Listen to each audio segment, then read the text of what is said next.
Good evening and welcome to the Tuesday, December 11, 2018 meeting of the Wakefield School Committee. I'd like to call the meeting to order, and as we do, please join me in the Pledge of Allegiance. I pledge allegiance to the flag of the United States of America and to the republic for which it stands, one nation, under God, indivisible, with liberty and justice for all.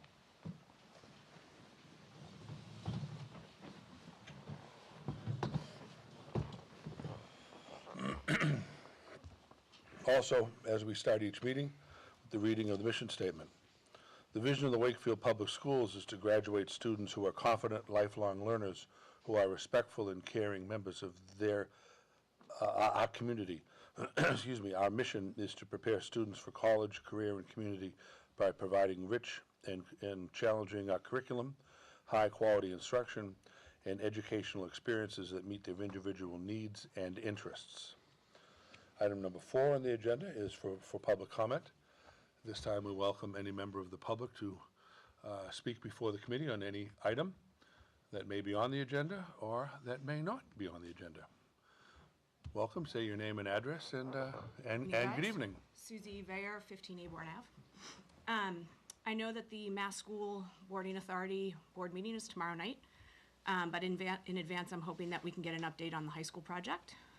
Over the weekend, there was some information shared on the Facebook community page that indicated that Wakefield was not asked to participate in the next phase of the process, and the meeting agenda published for tomorrow's board meeting would indicate that as well, as they call out the towns that are being asked to proceed with the process.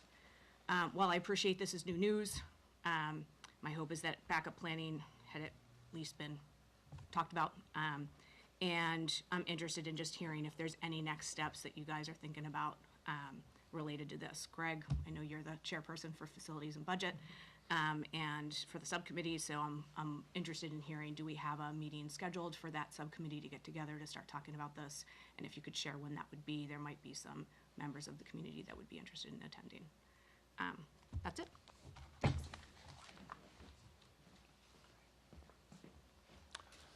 Yes, please.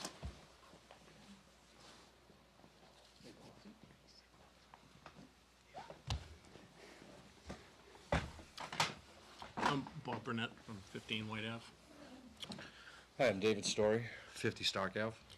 And we want to talk about the possibility of renovating Blatts Field into a regulation softball field for the high school. This is on the screen. You can see this is the campus of the high school.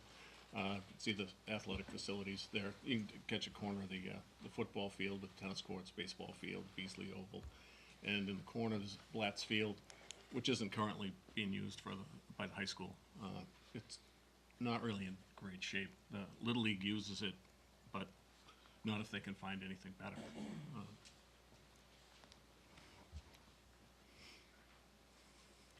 This is basically what I'm going to talk you through here, is starting up in the upper left-hand corner with the campus. Then we have looked at a number of plans and Google Earth photos and whatnot to orient the field. And down right below the aerial view of the campus is the assessor's map showing the site where the field, where current Blatts is now. There's an aerial view looking kind of above the high school towards the field. You can see there's a fence along the green area there, and all the work we would be doing is on this side of that fence. It would be basically staying within the limits of the existing field. Over on the right-hand side in the lower corner there is one of the graphic information service maps from the state. Again, just sort of showing where the site is relative to the buildings and wetlands. the existing plan you can see, and up above was from the Woodville School. There was a grading plan, again, where we superimposed the lot lines and et cetera.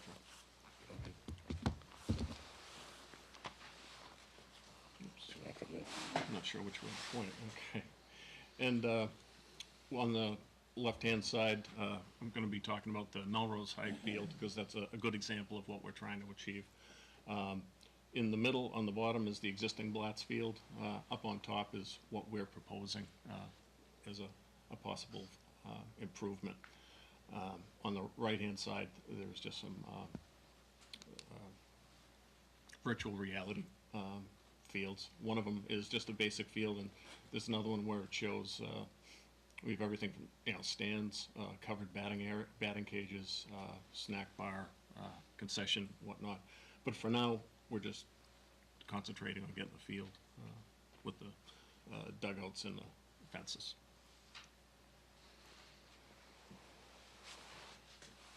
Again, this is the view of the from above the high school, looking towards the existing Blatz.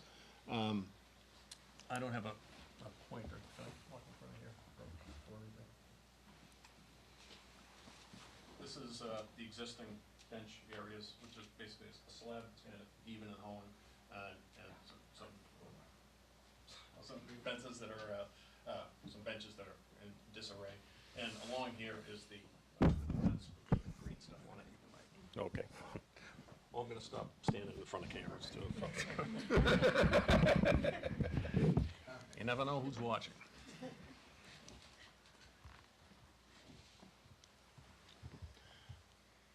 This is again from the Woodville School when that was renovated. This is the engineer's drawings with the existing grading, and that I superimposed the infield dirt over where they had shown the quote-unquote baseball field. There's some, for the most part, everything works, and the existing foul lines are shown there. We're proposing to basically shift that diamond up the left field line about 25 feet. It may, depending on how the benches work out and the clearances required from the field, it may shift up again towards the high school off of the line, another 5 or 10 feet, if that much. So this is the Melrose Field from the air, and that's kind of what we want our finished field to be looking like, something like that. Now, the good thing about this is that you can go to Pine Banks and see this field, and walk it, and you can see exactly full-scale model of what we want to do.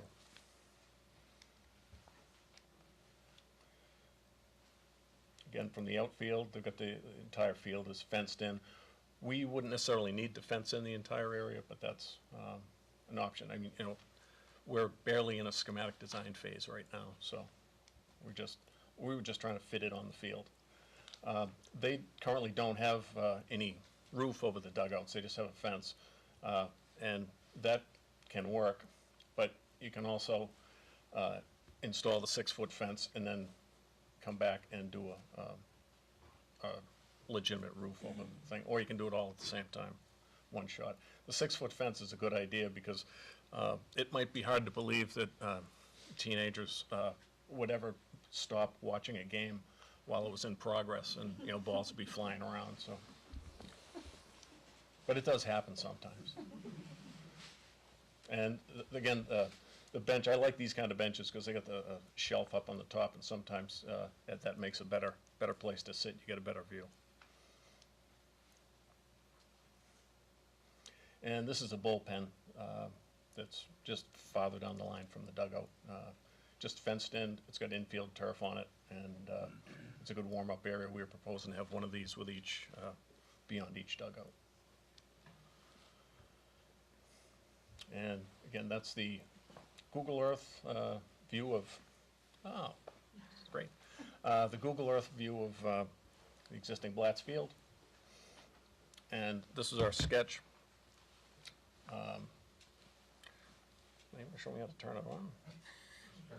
a lightsaber, okay.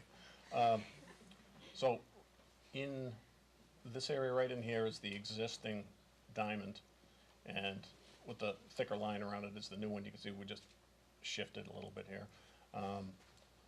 The existing backstop would be removed, and we'd have a new backstop, a new fence in this area around the infield. The existing fence would stay adjacent to the, the existing green space. What else do we have here? And the fence, I'm showing a 6-foot fence here at 200 feet. The 200 feet is a good distance. In the National High School regulations, it recommends a 6-foot fence, but at 200 feet, we could probably get a shorter fence than that. And again, the dugouts would be here, and the bullpens would be just beyond.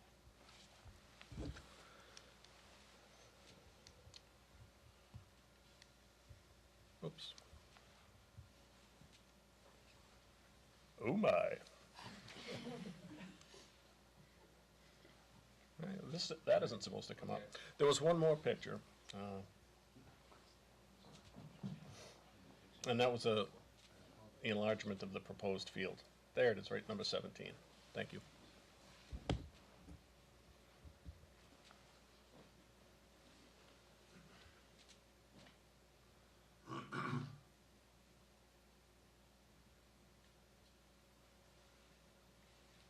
Cat, this would be great.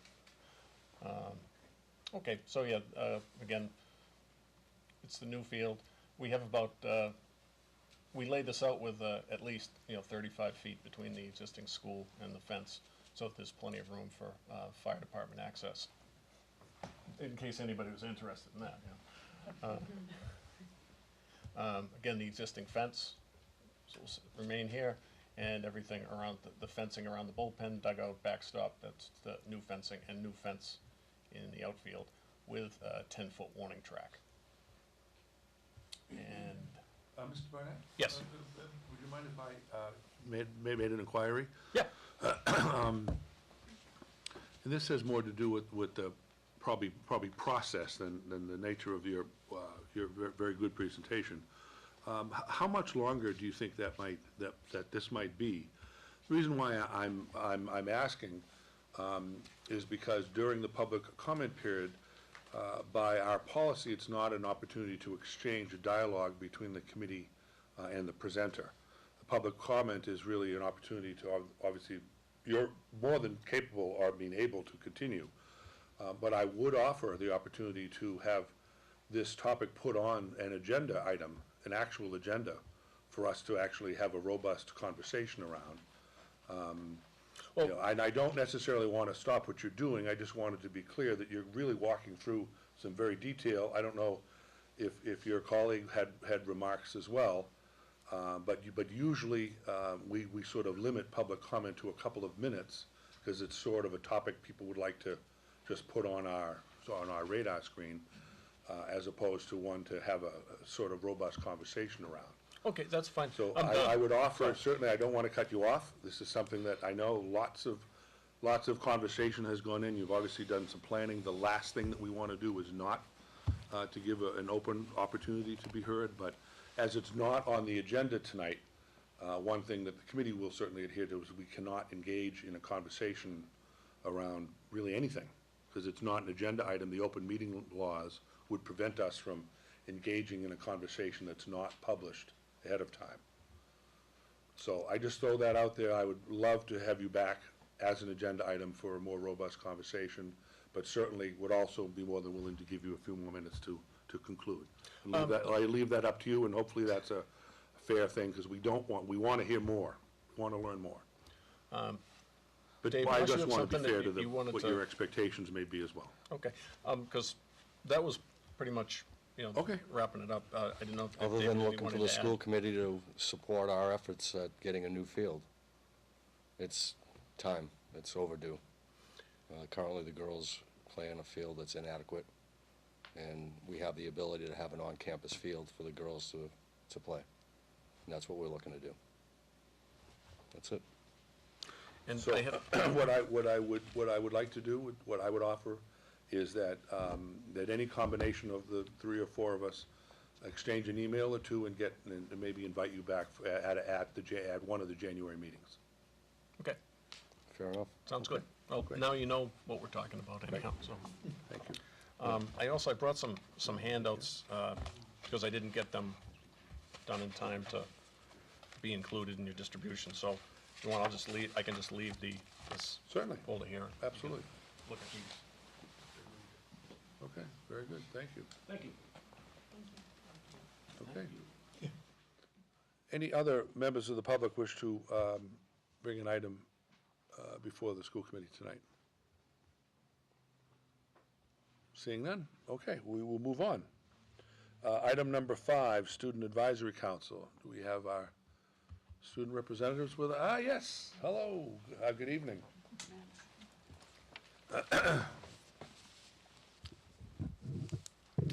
Hi, Welcome back. thank you. Parent teacher conferences happened last Thursday at the high school. The parent leaders are hosting a Toys for Tots drive to collect toy donations. Results for the PSAT were recently released for sophomores and juniors who took the test this fall. Ms. McLeod is hosting a student leadership meeting tomorrow morning before school for all members of the student leadership, so class officers and student council members. And tomorrow will be a half day. There'll be another grab and go lunch at the high school where students can pre-order the lunch and pick it up after school instead of having an actual lunch block during the day. And that'll be the second day that we have that system. It was also used last week. Great. How Thank did you. that work out? I think it was good. I ordered a lunch and it was good.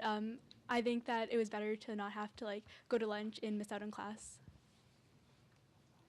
I was just gonna ask if you could, just be more specific, so instead of going to lunch, you can use it as a study period or something? There's no lunch at all. We just have class all day. I guess the Oh, class you don't periods have are lunch? longer. Oh, okay, but our other schools have lunch, is that right? On a half day? Yeah. Yeah. Okay, so you grab it at the end of the day instead? Yes. Okay, thank you. Any other questions? Great. Well, thank you very much, Thank you. and good luck. Nicely done. Thank you.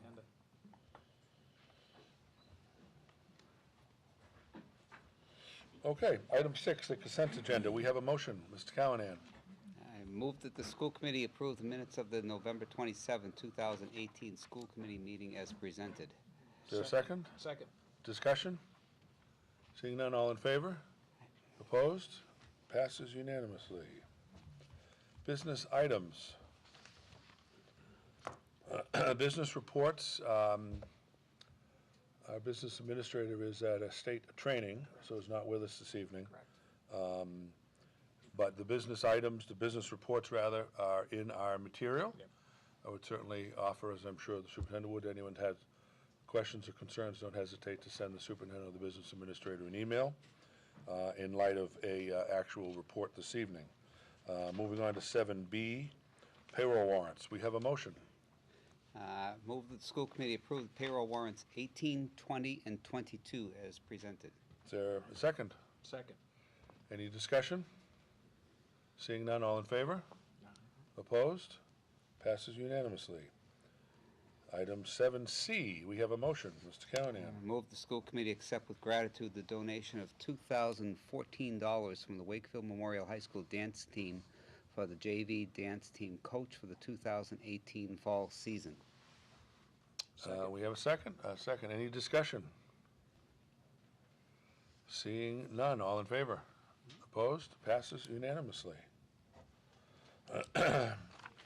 Item 8, Chair's comments and action items. 8A, I would like to invite, we have a important discussion tonight to hear about and to learn about and to be able to react to with some with regard to a dedication for Megan Barnett. We would like to welcome up Diana Ho and Melissa Burke to come up and share with us. Good evening to you both. Good evening. Thank you for coming in and talking about this Thank important you. subject.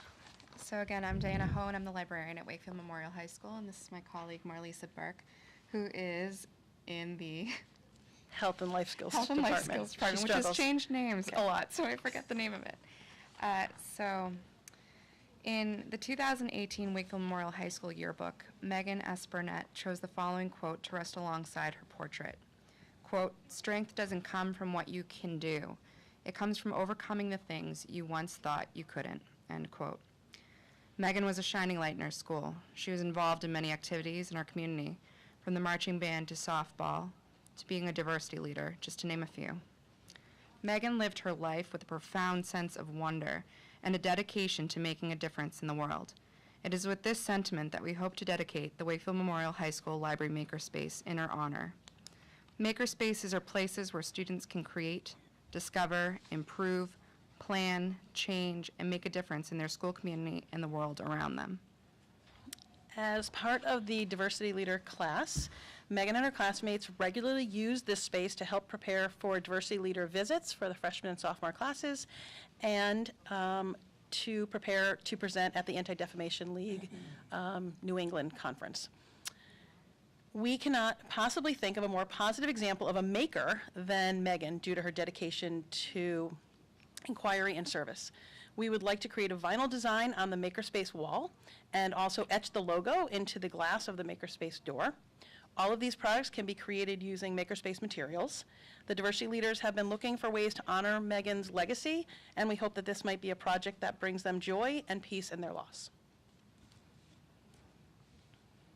Do you have any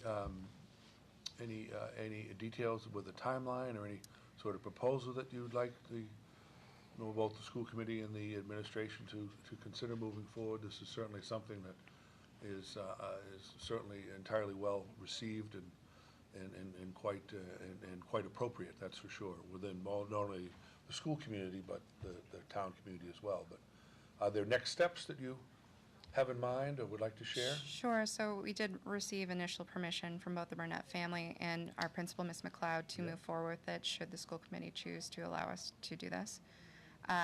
In terms of next steps, I think we want to work with the diversity leaders in particular in creating a design that we would manipulate digitally on one of our computers in the makerspace that's existing. And I think that we could probably be ready to sort of have some sort of formal dedication by February. So with that in mind, and that was a little bit of a prompt, I hope you appreciate that I would like certainly to be able to ask the committee to engage in either conversation or questions tonight, but with the hope of being able to take a vote this evening and wholeheartedly support moving forward with this much appropriate dedication.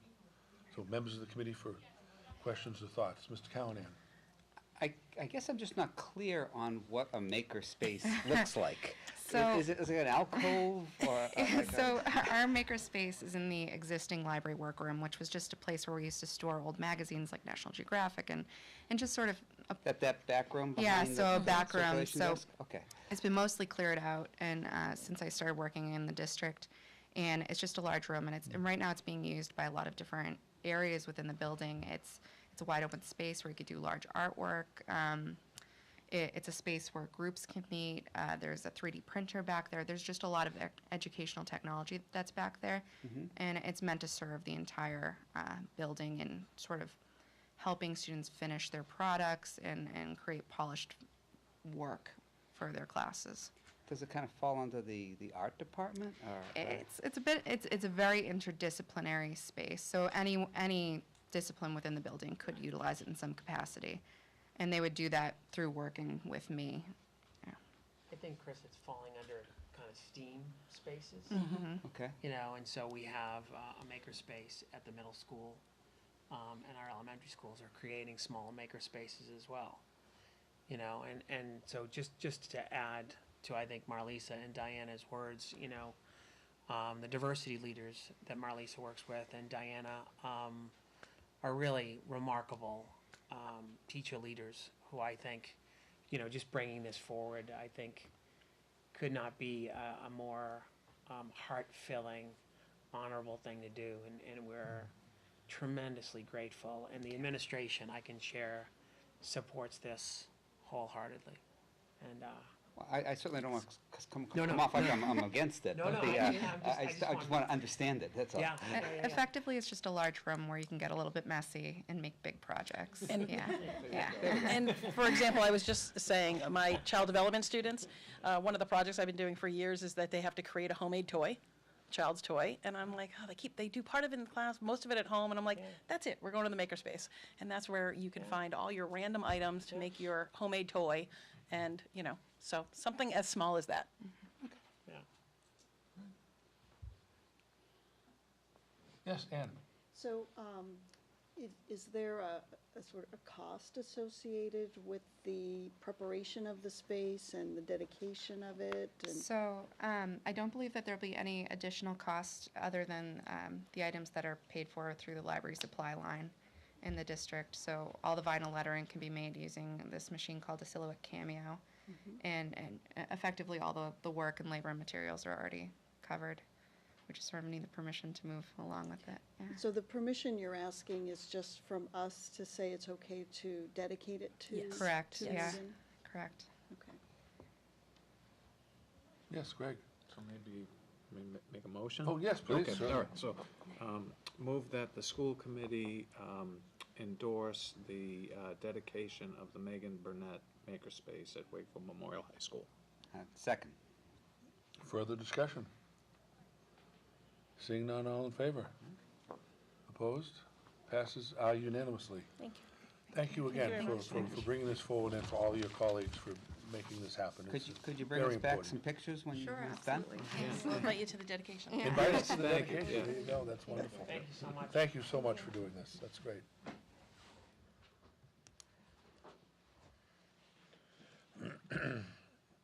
Next item, school committee retreat is this coming Saturday, December 15, starting at 8:30 in the morning. We're going to be meeting at the Galvin, at one of the fifth grade meeting space at the Galvin. And our meeting, as we've been discussing, will be Saturday, will be a retreat. Doug and I met earlier with Michael Gilbert, the field director from MASC, who's going to be our facilitator from the school committee, state association. And we'll be having a variety of topics which we will share out. An agenda will be published tomorrow for, well, not only for the town clerk's purposes, but, and open meeting law purposes, but also to share some of the topics that we've discussed a bit, as well as some things that really will prepare us for the second half of this school year. Some of the topics will be around our budget development, superintendent evaluation, collective bargaining, the role of the school committee in some of those matters, some of the ethical standards that the state association expects of membership across the state. And I think an interesting opportunity to a dialogue about some of our norms. The last time we had such a meeting, which I believe was when Dorothy Presser led or facilitated, we had come out at that time with some norms for how we conduct business among ourselves, between each other, with the administration, with the public. So that the document will be shared and an opportunity to revise, revisit, or reaffirm. So I think it'll be a productive, very interesting day. Won't have a lot of, specific topics. There won't be any votes taken, but we'll have a good opportunity to really discuss the types of things and the manner in which we want to do them and continue to work together as a collaborative team to bring a variety of things forward in this coming remainder of this year. Okay, so this Saturday, 8:30 at Galvin.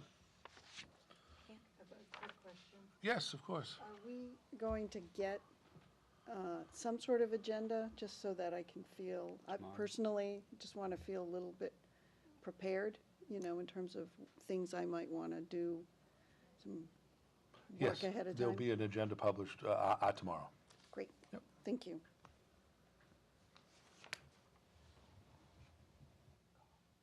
Okay. Item number C was just sort of a recap, an opportunity for members to share thoughts. Last Tuesday night, we had the first in a long time, perhaps the first ever, at least certainly under the heading of town council. We had a joint school committee town council meeting, held a meeting at Walton Elementary School, and I think it was an incredibly productive opportunity to get the 14 of us together under one roof and in one venue to talk about lots of things that are happening not only around the school district but around town. There was some talk about being able to have such a meeting much more frequently than every decade or so, but it's probably a good idea. Maybe we consider meeting once a year or as needed, but I don't know what other members thought, but I want to throw that out. I certainly thought it was a productive conversation. Some good things came out of it, and I think it lays a lot of groundwork for things that have to happen together in towns, both for budget matters, strategic thinking, facility needs, lots of important things that bind the common interests of the town. So anyways, I don't know if others had thoughts or about our meeting last week. Chris? I think it was a great opportunity for the town council to really see firsthand some of the topics and the way that we have to approach them, and the more meetings we have like this, they'll have a greater understanding of what our needs are. I mean, I think it all goes back to that whole theme of transparency, and I think working as a team rather than opposition is always a good thing. Yep, here. Yes, Colleen? I just think, just from the community's perspective, it's really nice for them to see us work collaboratively together and visually see that as well, because they don't get to see that, once every 10 years, like you said. So it just provides them the opportunity, that they were able to come if they could, and just see that we do work together. I think it's not always, understood, how we converge on certain things, and maybe too late, maybe not at all. I just thought, looking at all of the members sitting around, it was really nice for the visual aspect for our town to see that we do work together, and we intend to work together in the future, even more so, in a public, manner.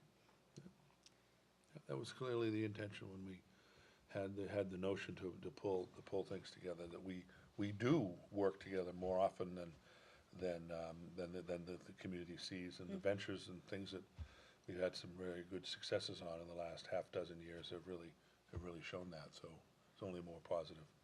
RJ, do you have I just think that teamwork is the key to getting things done. I think we both need each other. So that meeting once a year, or whatever it may be, I think is very important. And I would just thank you for organizing and whoever else was involved. So I think it was a great meeting. Greg? Yeah, thanks. I really just echo everyone's comments. It was productive, it was timely, and I thought it was especially important that we were at the Walton because the place where we often intersect in terms of our strategic priorities is in the capital investment program of the town, and each of us as elected officials balancing all those different interests, like what some of the things we heard tonight, fields, school buildings, roads, sidewalks, all the things that the town has to invest in. And I think everybody felt really proud and excited by what we had accomplished with the Walton School as a community, and with the high school, facing us. We're all going to have to pull together to make that a success, no matter what the financing option is. And so I think just adding my thanks, Tom, for organizing, and for the town councilors to spend the time with us. I thought that was really productive.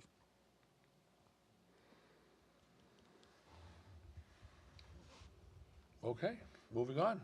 Item number 9, superintendent's reports. Mr. Lyons? Yes, thank you. I'd like to call Assistant Superintendent and Director of Wakefield Academy, Matt Carter and Karen Morrow, up to the table. They're going to report on the Learn Anywhere committee work that was established just before the start of school.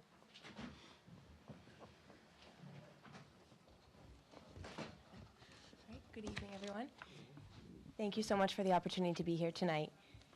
We thought we would start tonight just by also thanking all of the members of the community who applied to be part of this committee. We had a great pouring out of people interested in participating in the committee. So we're thankful for that interest, and also thankful for the team that was pulled together. We felt that it was a pretty diverse group that represented a lot of different parts of our school community.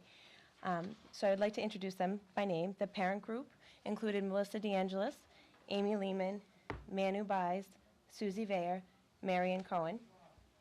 We had another administrator in the group, TJ Liberty, the principal of Dolbear School. And our teacher group included Emily Geary, Donna Conlin, Cindy Fitzpatrick, and Julia Sperano. So we started the meetings with creating a mission statement just to kind of focus the group in terms of what our goals were.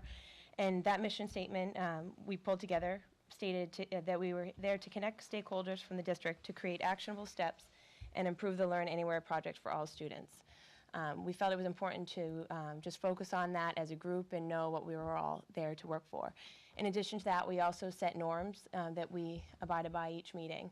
And those norms were to assume good intentions by all parties, engage in solution-oriented discussion, and share specific experiences to support overall district growth.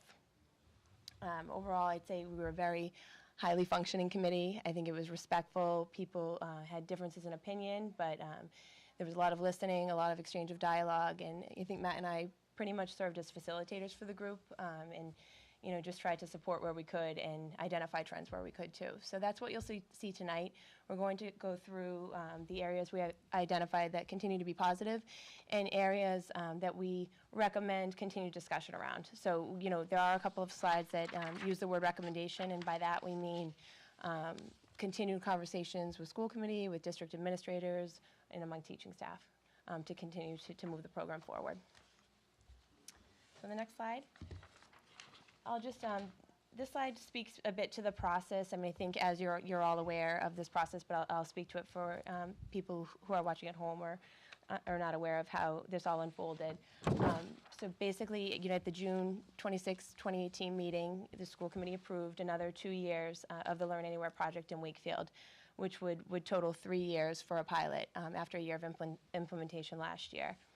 And with that came a recommendation to create a committee to look at continued growth of the program. As I had stated, we put out that offer to the school community, parents, guardians, staff, administration to apply to be part of this committee. And we ended up pulling together what I said was a pretty diverse group to help accomplish this goal. And we had 3 in-person meetings on October 3rd, October 24th, and November 14th. And then we also had email and phone conversations as needed in between meetings. So, again, I just want to reiterate how much I truly enjoyed working with the people on this committee. Some of them were able to join us here tonight, and I do appreciate their support in this project and helping us come to a solution that really benefits all students in Wakefield.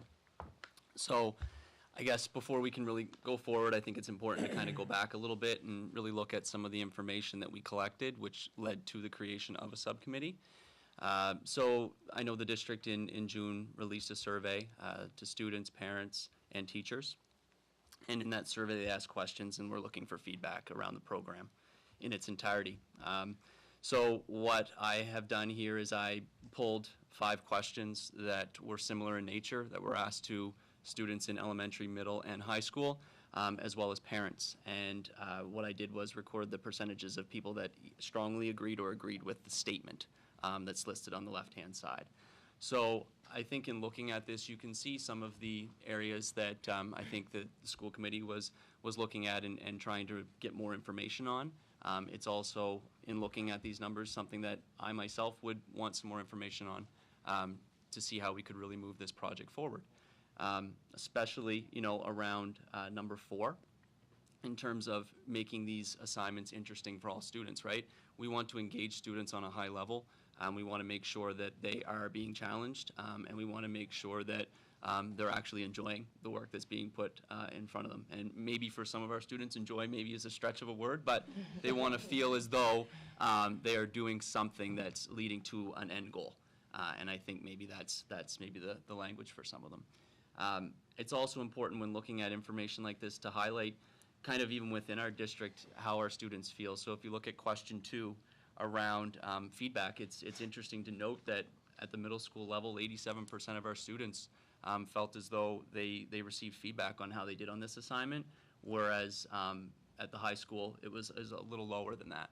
So the conversation at the secondary level, right, is around, you know, what does that feedback cycle look like, and how can we have discussions around maybe within kind of our teacher ranks about how they provided that and why the middle school experience was different.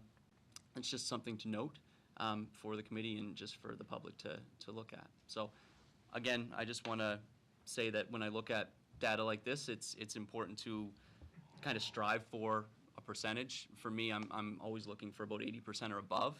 And I think as a district, we really have to have a conversation around, you know, what is that threshold and what is considered, you know, not just good enough, right? So we need to be sort of shooting for a target. For me, it's 80%, but that's obviously just a conversation starter more than anything. Okay.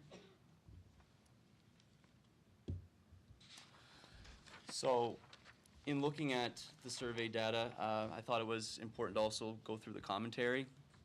And in that commentary, I pulled out some themes. It's important to highlight the positives, but also, again, areas of growth moving forward. In terms of looking at the highlights for our work, it's important to say that, you know, this program is innovative in its nature, right? It's got some roots that are different than other programs that came before it, and it's important to highlight those and celebrate them. It's also, you know, was a benefit in looking at the commentary in terms of an end of school date, right? Clearly communicated. The last day is June 15th, for example. And then the assignments were easily accessible. The technology around setting up the platform, in my estimation or in my opinion, based on the commentary, was well done. People found it very easy to find the information and access it on these days. In terms of areas of growth, and I know Kara's going to go into this a little more, but definitely have to have a conversation around services and what that could look like. And like I said, Kara will explore that a little more in depth. The assignments also, some of our feedback was around time of year. So if an assignment is posted in September, for example, is it still relevant to the curriculum that's being covered later in the year? Is it still relevant in February? Is it still relevant in March? That was something that came through in the commentary from parents and students and teachers. And then last is the attention to rigor in terms of what we're asking people. And when I say rigor, I mean like depth of assignment, ability of students to like struggle with a concept. It's not necessarily easily attainable, but eventually they can persevere and get there. For some students, that's with support. For other students, it's just something that challenges them to be better around a certain topic. So yeah, taking assignments to the next level. So, you know, I spoke on in the beginning about the objective of the committee. Basically, the goal was to look at how the program was being implemented across the district at every level and just ensure that the needs of all of our students were being met as best they could be. And, you know, we understand that that's, you know, achieving 100% satisfaction is a hard goal, but we did want to be mindful of the areas where we need to continue to grow. The discussions were, like I said, strong discussions, lots of back and forth, lots of differing opinions, but we did identify some trends across all levels that we focused on here on this slide. Focus on accountability, you know, when we put that out there, it's more just in terms of setting expectations for the assignments, for the experience. I think, you know, in past presentations, some really great interpretations of the program have been highlighted here in terms of teacher access, how assignments are being carried out for students and how students are engaging with that work. There's a lot of positives to share. We just want to see how, if we can make that consistent across the board in terms of what that experience is for all of our students. So there will need to be continued conversations with principals just about what those days look like for our teachers, for our students, and the planning that goes into that, and for all support service providers as well. The other trend was focused on meaningful, high-quality learning experiences.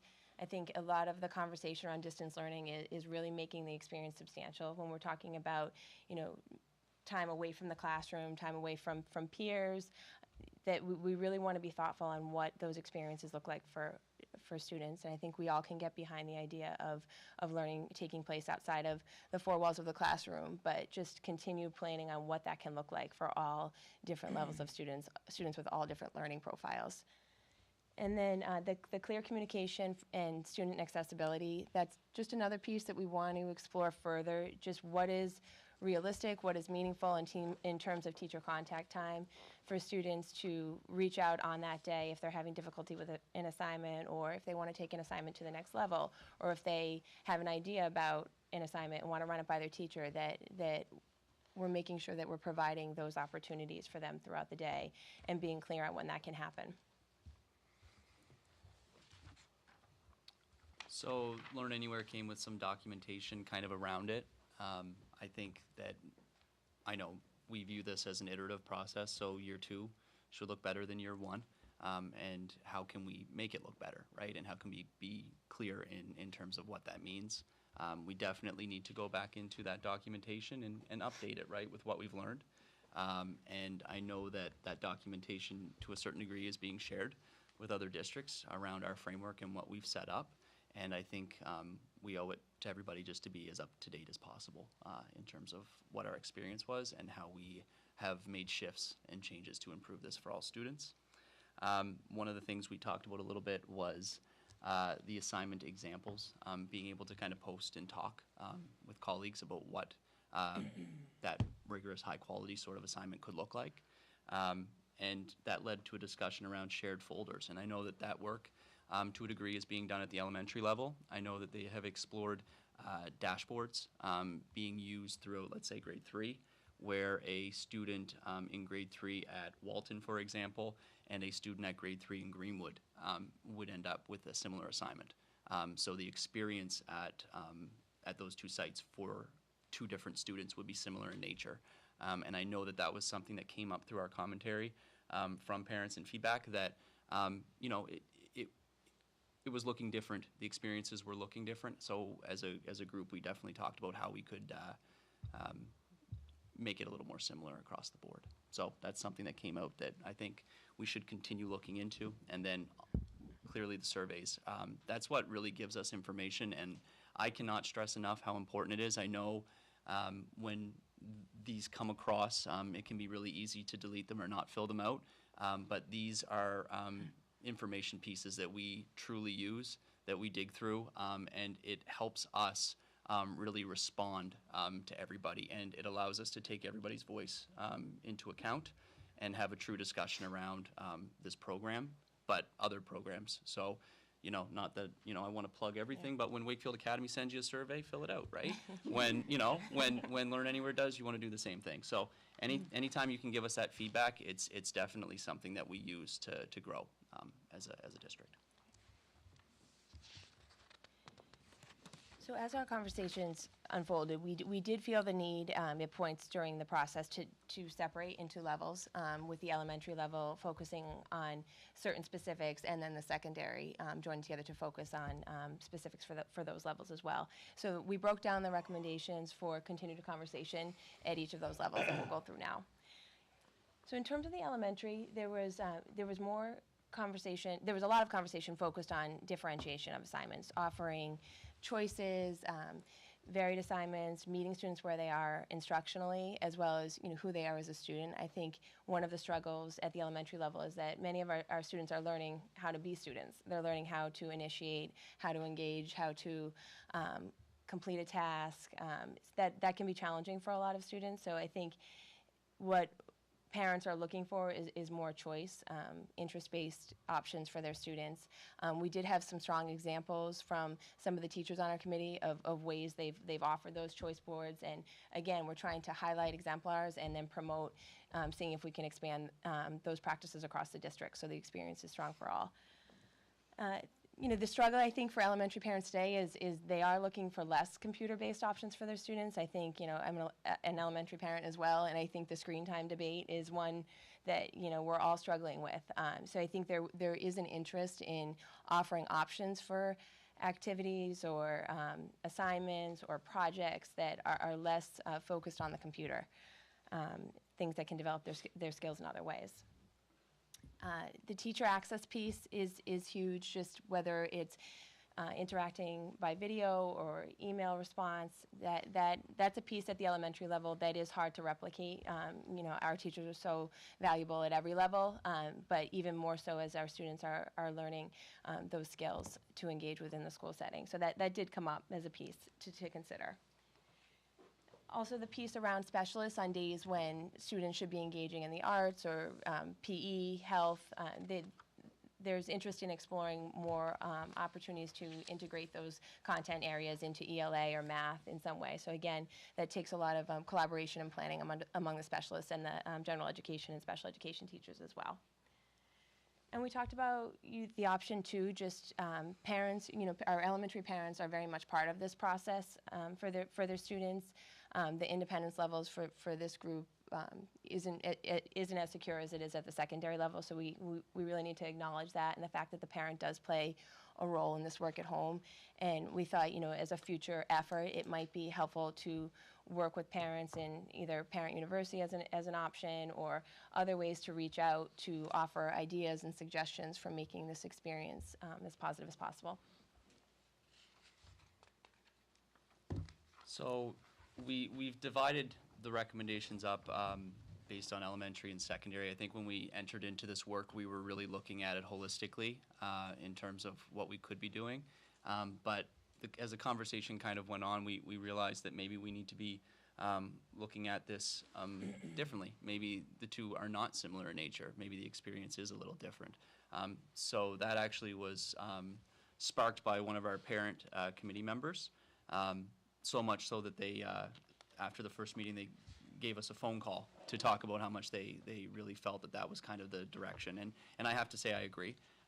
In working through with this committee and through this process, I do think it makes sense to have the conversations in two separate sort of spheres. So I think at the secondary level, something that really came through was the language around deadlines. The language currently states it's due several days. And for some people, you know, and that works. For other people, you know, they're looking for like it's due, you know, a week from today, or it's due 3 days from today. And I think that right now in our schools, that's a conversation that we're currently having in terms of the language around several. What does that mean, and how can we kind of land on a spot that works for our staff, but also works for families too. We understand that the next day isn't necessarily an option because it's access to technology. There's a whole bevy of reasons why it just may not work. But the fact remains that this is something that consistently came up, and I know it's a conversation that's happening at the school level, and I know it's a conversation that's happening with parents as well. So what could that look like? It's not necessarily a recommendation that there must be, but I think the continued conversation should be had, and it should be noted. I think that at the secondary level, again, we need to explore some options around, you know, grading and how credit's received for these assignments. So when we assign them, is it sort of a natural flow of the curriculum, right? Is it a natural flow of the previous day? Is it something that easily kind of lines up with what they're doing and they can simply put it in their mark book? Because I think on a couple of occasions it acted as a standalone assignment and didn't really kind of find its way to interweave into what they were currently doing. So that's, again, a conversation that needs to be had. To piggyback a little bit on what Kara had said, teacher availability came up in the secondary conversation as well. And again, what does that look like? Is it through Google Classroom? Is it, you know, through email, what does teacher availability look like? And I think we're all entering kind of into a new space with this, and I think it's good that we're having these conversations in year 2 and really looking for solutions in terms of what it could look like as a program. Again, relevancy of assignments, I've spoken about that a little bit, and then again, differentiating assignments and giving options even at the secondary level.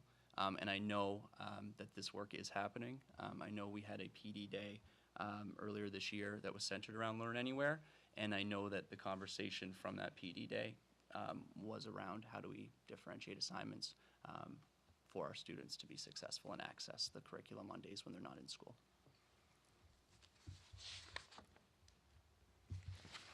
So just in terms of some overall, consistent trends across the district for areas that we need to look further into. I think as we said, overall, there's a lot of positive reaction to the program and good information from the survey data for us to use. But we need to, I think it's all of our responsibility to continue to focus on the groups that aren't being served as well as they could be. And those groups really did break down special education being one. Not to say that captures all students in special education as not having a positive experience. I think a lot did. I think I've seen a lot of positive assignments put out. I've seen some collaboration between special ed teachers and general ed teachers working together to modify assignments and offer opportunities for students at their instructional level. But I think there are pieces of special education that can't be replicated remotely, and I think that's something that we have to acknowledge as a district and make a plan for. And it's a simple, not simple, but it's a matter of looking at extended year programming to offer that up. And so we do talk about compensatory services here. Compensatory services is something that when students miss an area of specially designed instruction, it's typically a service outside of the general education setting that is highly specialized. If a student were to receive that service on a day when a Learn Anywhere day took place, then we want to be having those conversations with parents and teachers. And oftentimes, special ed teachers can make up that service. Oftentimes they can't, though, because their schedule is what it is. So, we've already met with the special education department, and we've talked about the ways that we can expand our extended year program to support families and making up that valuable service time. We're also, continuing to talk about I know Wakefield Academy offered a bridge camp last year as well. And so we're going to continue to look at that because I know that was a really successful model for peer integration, which is another thing that is hard to replicate remotely, just all of the benefit that our students receive from interacting with their peers and those opportunities for socialization. So we want to look at how we can expand both of those options to support that group. Our English language learners are another group that we want to keep an eye on just to make sure that they're getting everything that they need. And just in terms of translation, our ESL teachers have been great with reaching out to families, making sure that students understand the assignment, that they have all of the materials that they need. But again, just wanting to ensure that is being met with success. And then I think also we want to keep an eye on our students who might have just differences in their home life where they have limited access to technology, or maybe they don't have as much support at home on snow days. Maybe parents have to work while the students stay home. These are just all kind of the very specific details of the implementation, which implementation can get messy, but it's all good information for us to have. And I think that if we continue to work together and work with administration, teachers, I think they're things that we can tackle together.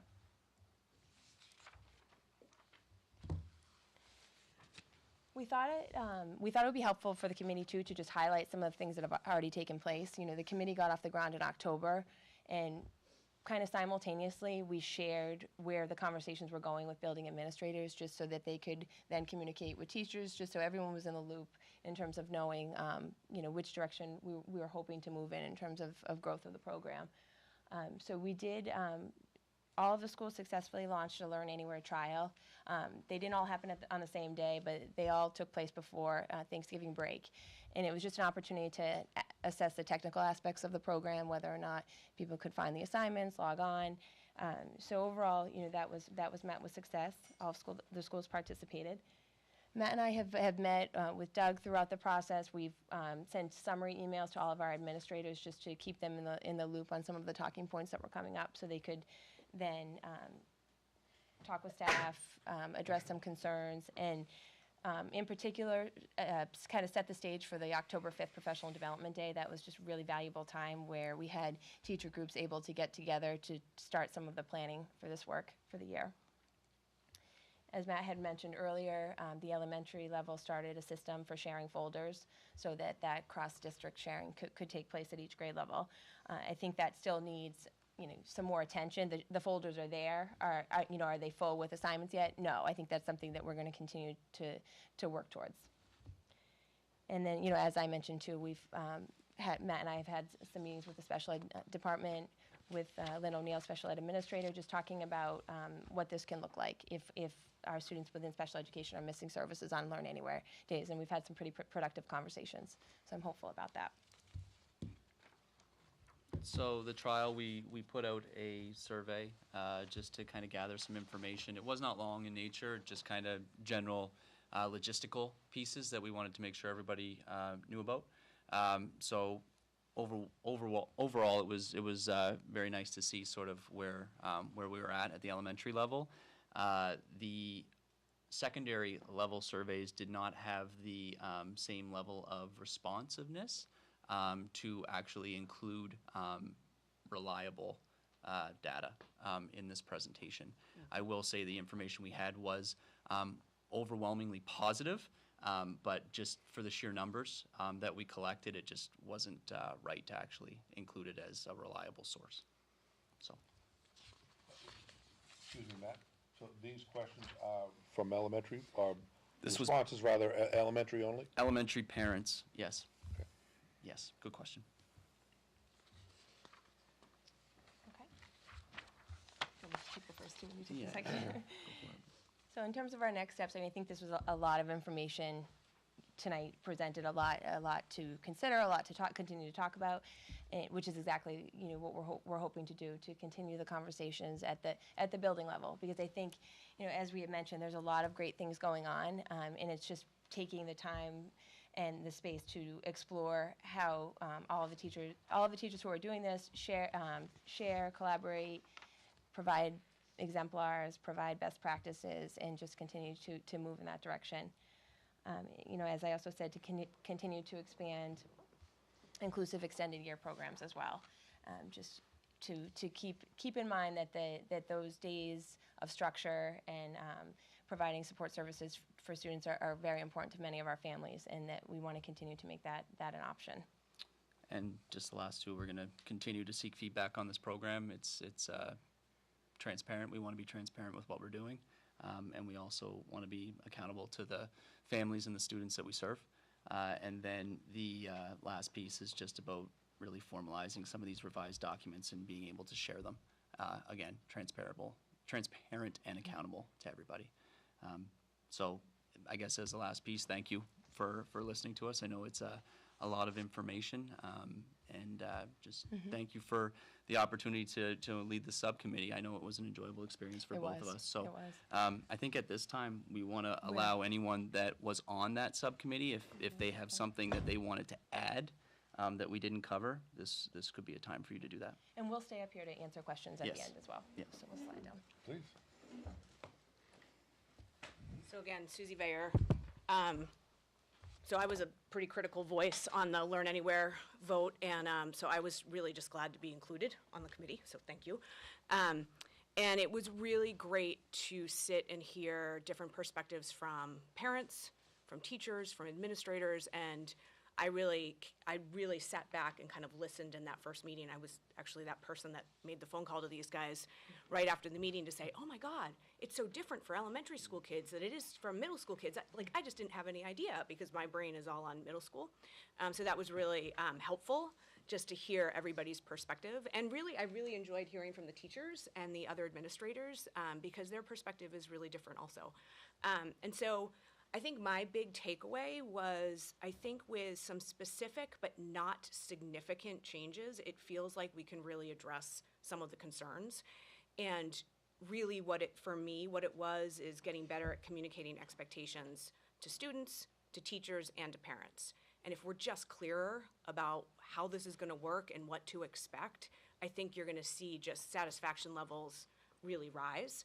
And so, you know, I'm really looking forward to just kind of seeing how this winter goes and how this recommendation is kind of adopted and rolled out.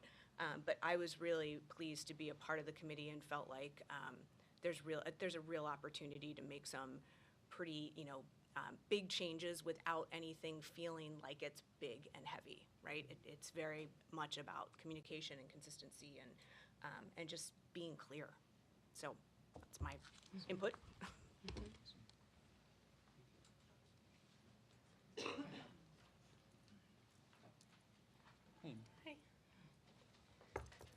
Hi, Amy Lehman, 10 Fox Road. Am I supposed to do that this time? Just like a town meeting. So I just have some remarks that I want to read. I feel bad they're not as positive, but I'm speaking as an elementary parent. I don't have experience with the middle school and the high school, and I did learn through the committee that it was a more positive experience because those students have developmental, just a greater experience than if you are young. Does that make sense? So I had the unique opportunity to be part of the Learn Anywhere Committee, where our primary focus was on the distance learning on canceled school days. And I just want to express my thanks to Matt Carter and Kara Morrow for accepting me into the committee. I found our meetings were informative, productive, and collaborative, and I felt like someone in the Wakefield Public Schools was finally listening. While the committee made much-needed enhancements to the distance learning on canceled school days module, I feel it's important to speak tonight because my concerns about the program at the elementary level still remain. The distance learning does not resemble the scope and depth of learning provided in a classroom lesson, especially at the elementary level and most acutely for special education students. There's no social emotional component, there's no peer modeling, and elementary students have not yet developed the cognitive ability or the executive functioning skills to download and complete their assignments independently. In the winter of 2015, Burlington, Massachusetts piloted Blizzard bags, which they later renamed remote learning assignments, but they never adopted the program. So if remote learning is so innovative and is preparing our students for the real world, I was curious why it didn't pass superintendent and school committee approval in Burlington. After reading the Burlington School Committee meeting minutes from September 22nd, 2015, October 13th, 2015, October 27th, 2015, January 26th, 2016, February 23rd, 2016, and finally March 14th, 2018, I found that they too had concerns about their elementary students. While distance learning in Massachusetts is relatively new, I could not find data to support the program either way. In my research, I did, however, find an abundance of articles on what elementary students need, which is play-based learning curriculum, peer modeling, collaboration, and community building, none of which can be done from a remote location. During her budget presentations last year to the town boards and town meeting, Superintendent Smith included a graphic asserting a difference between equality and equity. The concern I and others have is that as currently designed and executed, the school committee and the school administration will be endorsing a distance learning program that trades off genuine equity, especially for the special education students, for the appearance of equality with the statewide 180-day standard. I'm sorry, I feel this way. And I hope it changes when I get to middle school. My kids are a little older. So thank you. Thank you.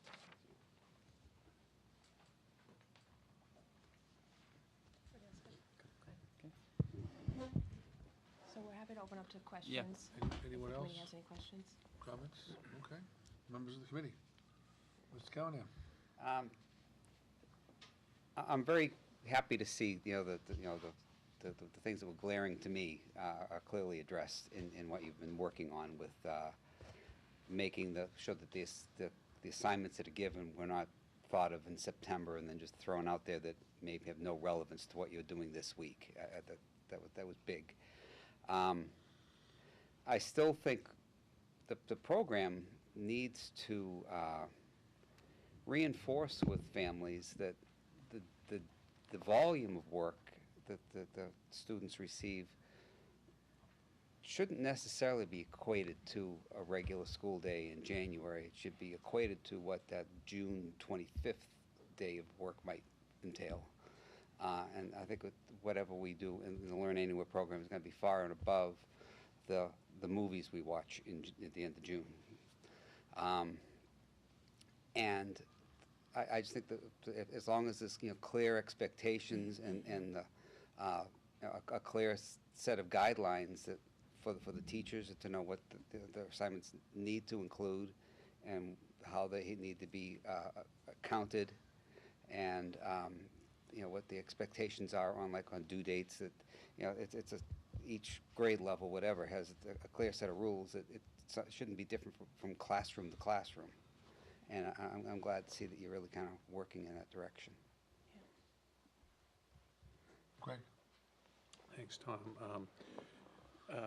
Yeah, I think that's well put, Chris. I would agree. I would also, just to back up, first of all, thank you both for an excellent presentation. I think I really feel like I have a deeper understanding of both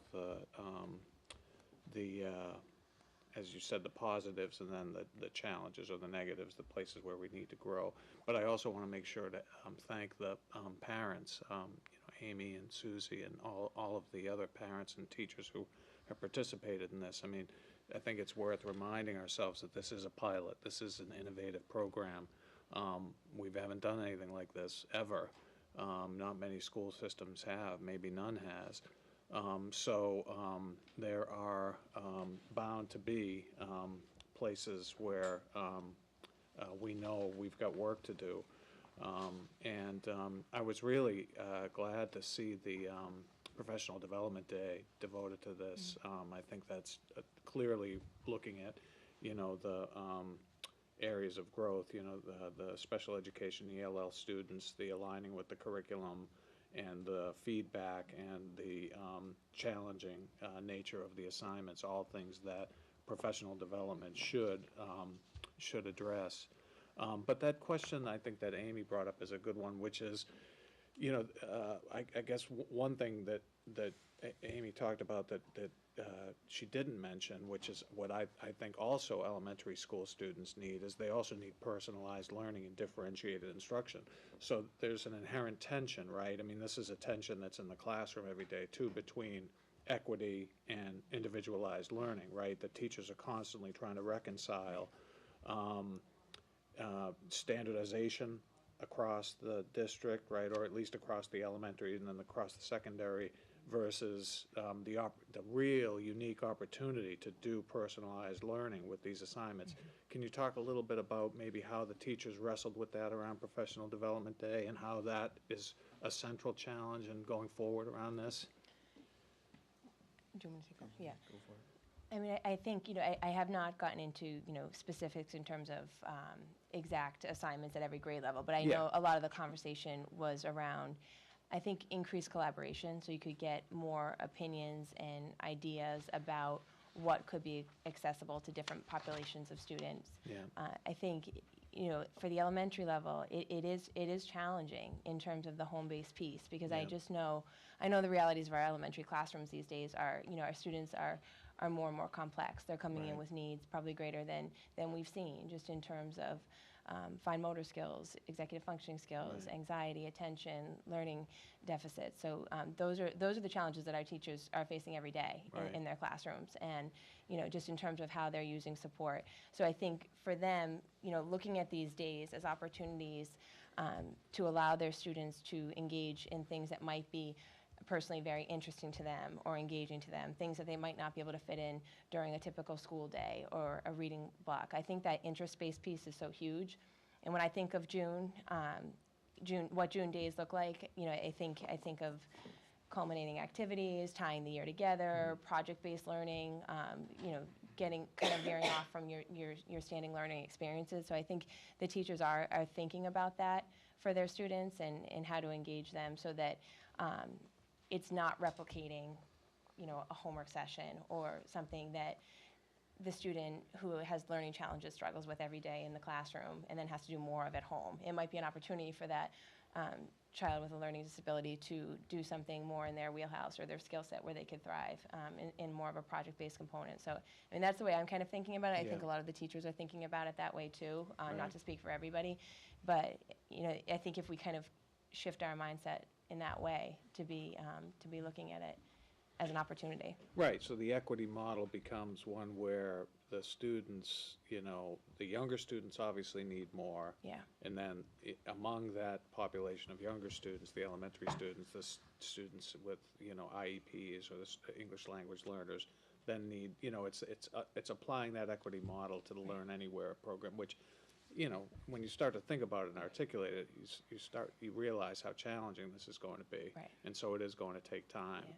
And so I think my hope is we come here next year and we get this presentation and we see real progress in all these And I areas. think- And it seems like the feedback that you got from the committee is exactly what we wanted, right? Is to Yeah. get us to this point. Absolutely, and I think that, you know, that's where we felt it was our response, you know, not to be, you know, it's always kind of, you know, we don't want to be negative, we don't want to point out all the flaws, but we do want to be realistic and responsible in terms of, you know, implementation is where things get challenging. I think the vision's strong, but as a group, if we continue to talk about the areas that we need to improve upon, it can only get that much better. Thank you. Yes, Ann. Thank you very much. I really, I enjoyed learning about the process. It sounds like it was sound and lots of people bought into the process. I just have a couple of things. I think I echo what Susie said in terms of communication. And when I think about last year and the kind of wrap up and the final thoughts about how to vision or envision Learn Anywhere, a lot of it had to do with communicating with parents before and sort of setting the stage.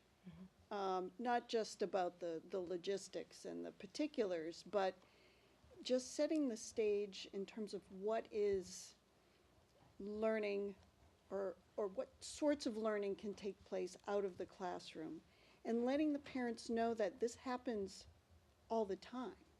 Like the kids are often using computers in class, or they're often working independently doing something that is different from what their neighbor is doing, even in the elementary level.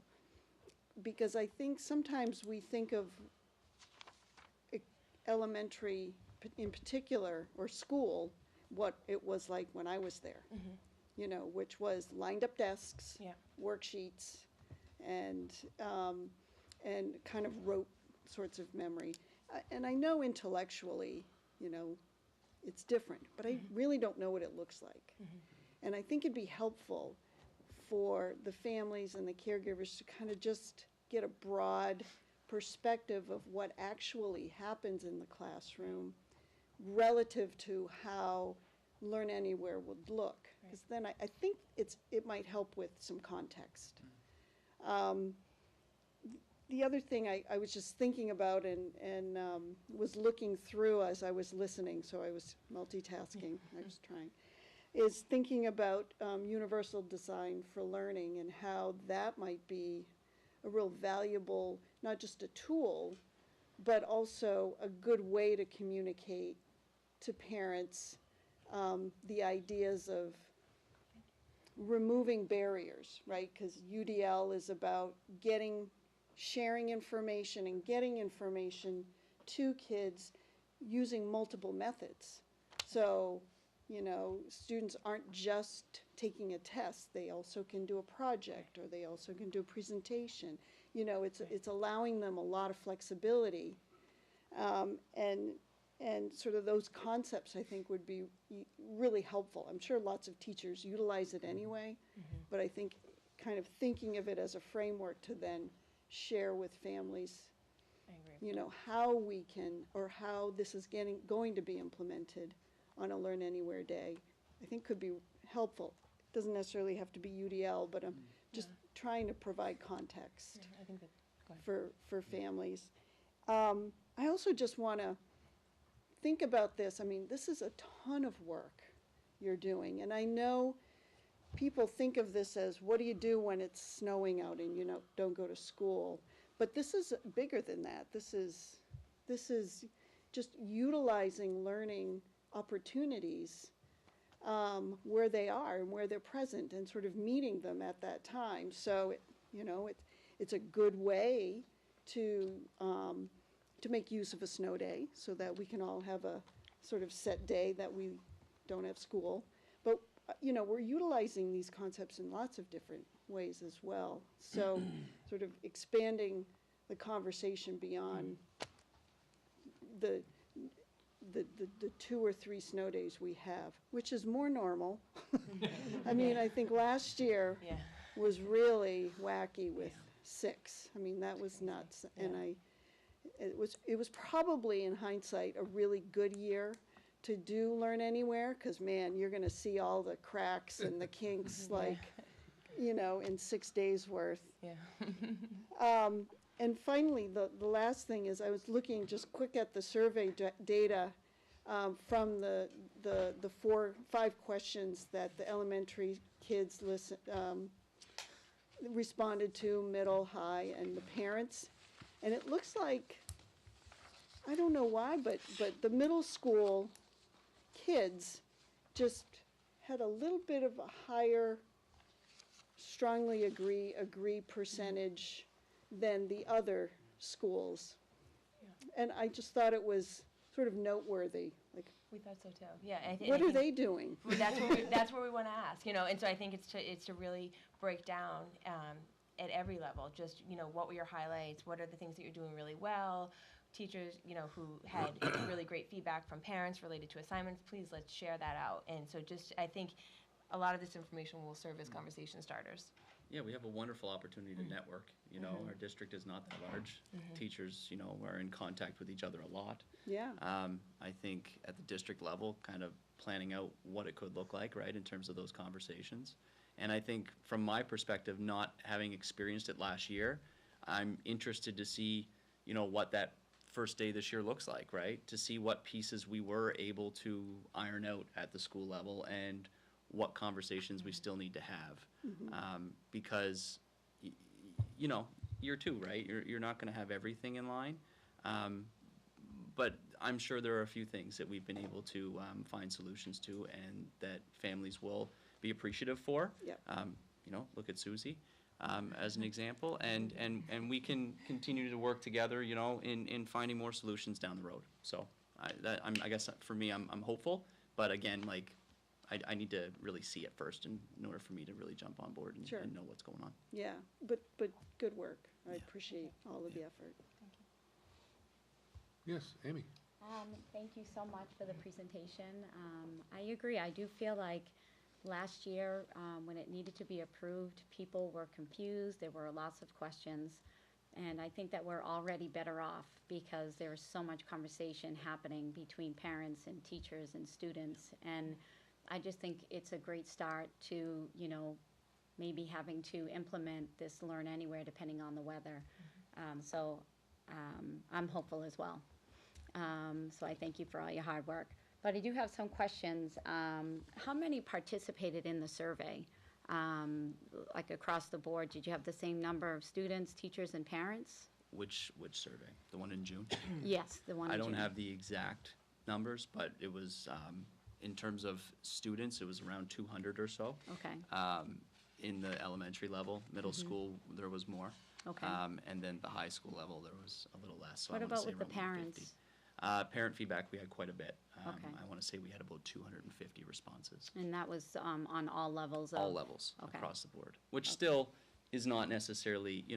where we want to be, but in terms of what we received in the most recent trial, 250 And seems so like a great June number. was when the survey was complete?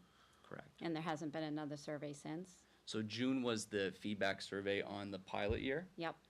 Then we ran a trial at the elementary, middle, and high school, and then we released a survey around, just before Thanksgiving or so. And, In November, they all took place in November. and that's the data that you're seeing at the end of the presentation. Okay. And will there be any more surveys that you're planning on doing, or? Yeah, I mean, that's our recommendation, I think. I should look to Doug. The answer is absolutely. I Right. think what we're talking about, based on their recommendations, are we will do kind of a 3-by-3 like we did this past year, where we will survey parents at all 3 levels, teachers at all 3 levels, and students at all 3 levels. And so we'll get, feedback, vertically and horizontally, and be able to compare the data. I think, so the short answer is yes. I Right. won't go on and on, but yeah. Thank you. And then also, in terms of like deadlines for teachers with the assignments that they give, is that like teacher to teacher? Does it decide on the teacher, or is there a specific policy where like, all elementary students have, say, 5 days and high school has less time, or does it depend on the teacher? I think, from my understanding, it's teacher to teacher at this point. So that's, in terms of consistency and clarifying expectations, and maybe differentiating between the levels, those are conversations that need to continue to happen. Because, some of the feedback we got, particularly at the secondary, is that, parents wanted the deadlines because they wanted their students to engage on that day, as opposed to delaying, if possible, as opposed to delaying and having that work add on to their regular load. So, and just to even have that happening on the day. But there's value in the flexibility as well, just in terms of power goes up, things happen within families. So I think that has to be a continued conversation in terms of the deadlines. And does it vary depending on, like, the high school level, the Learn Anywhere? Is it a grade, or is it just kind of like utilized as like a homework assignment? Like, like you don't want that to kind of blow someone's average or something. I Exactly. just didn't know. It could be related to an essay, that they're working on in class. It could be a variety of things. Okay. I do know, to add on to what Kara was saying before, the parents were, in the conversation around deadlines. I know that a lot of teachers are also interested in then talking in that space as well. Right. Because I think that they're looking to communicate clearly, like, this is worth Yeah. X amount. Right. I need to be able to, mark it and give you feedback on it. Yeah, and if parents were aware as well, like that it's worth a grade, you better make Right. sure you do it. Yeah. Right. Yeah. So thank you. And I think that's just to highlight that was a value of the committee. There were 12 of us on the committee, but I think each person kind of represented their group of people, whether it's your, friends, teacher colleagues, their school. So, there was a lot of, I've been talking, or we heard, or some of us have been talking about. So it Okay. brought other perspective into the room. Great. Couple more questions. So is the committee done? Or is this still a group that will continue to work together? We would like it to continue. This is one of the things that we talked to Doug about as we concluded. We felt like we can't end the committee before there's been any Learn Anywhere days this year. So I think the early meetings in the fall were just kind of to prep us to reflect on last year and prepare as much as possible for what's to come.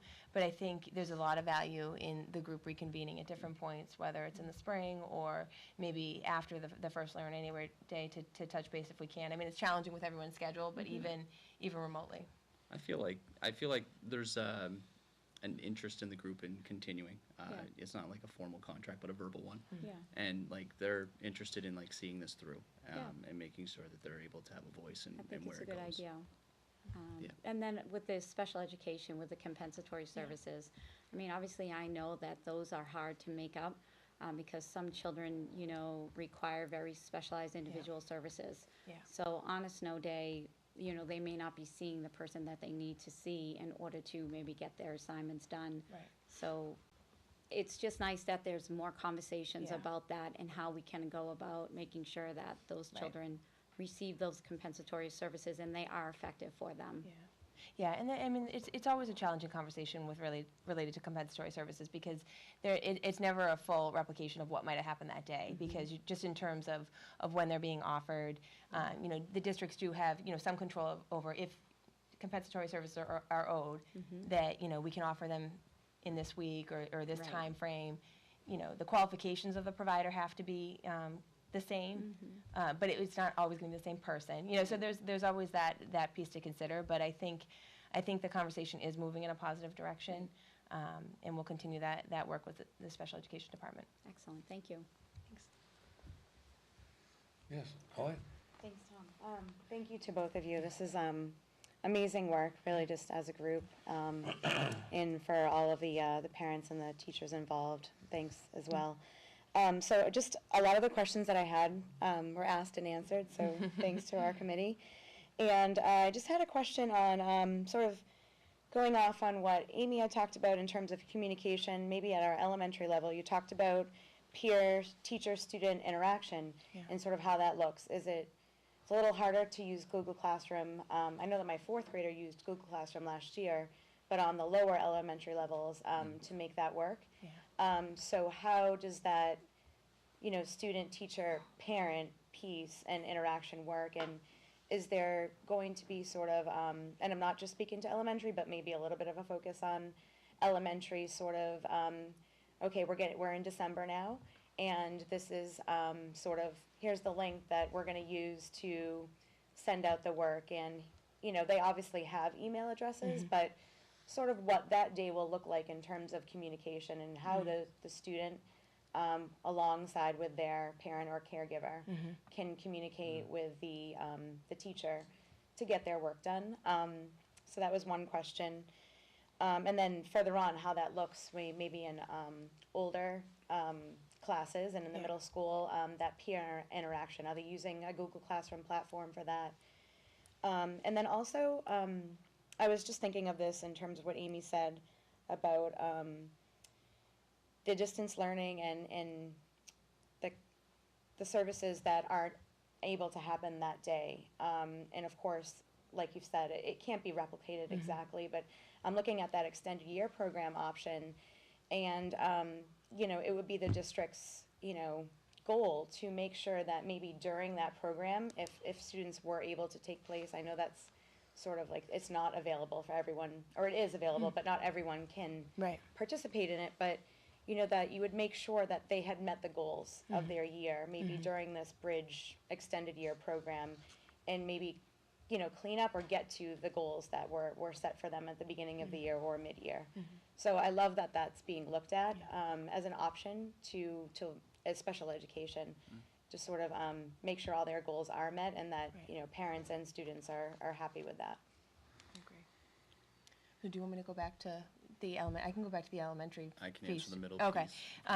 So, just in terms of the community, in my experience, the elementary teachers have been very responsive. I think they're doing everything that they're supposed to do and what they can do to communicate with students at that age level. But again, it's challenging. Like, it's hard for kindergarten, first, second, even to be able to reach out to their teacher on their own. So it often involves a parent doing that work. But I do know that they're trying to do a lot of prep and preview prior to the Learn Anywhere Day, where they're going over what's expected with the students in class. So depending on that student's level, they're able to have a pretty good sense of that.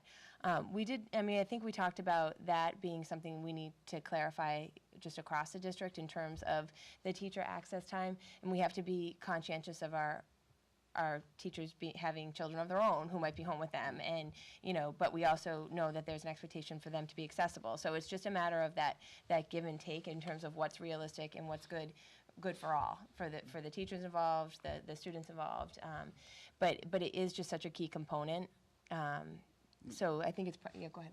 Well, we've just talked a lot about what it could look like, and I think we don't really want to get into like rigid guidelines on like must be available from this time to this time. Like I think that we're really banking on kind of the professionalism of the group to be able to answer things in a timely manner and really be able to assist their students as needed. So we kind of went back and forth in terms of what it could look like, but the minute you kind of get into it must be from this to this, it's a space that inevitably somewhere it's going to slip.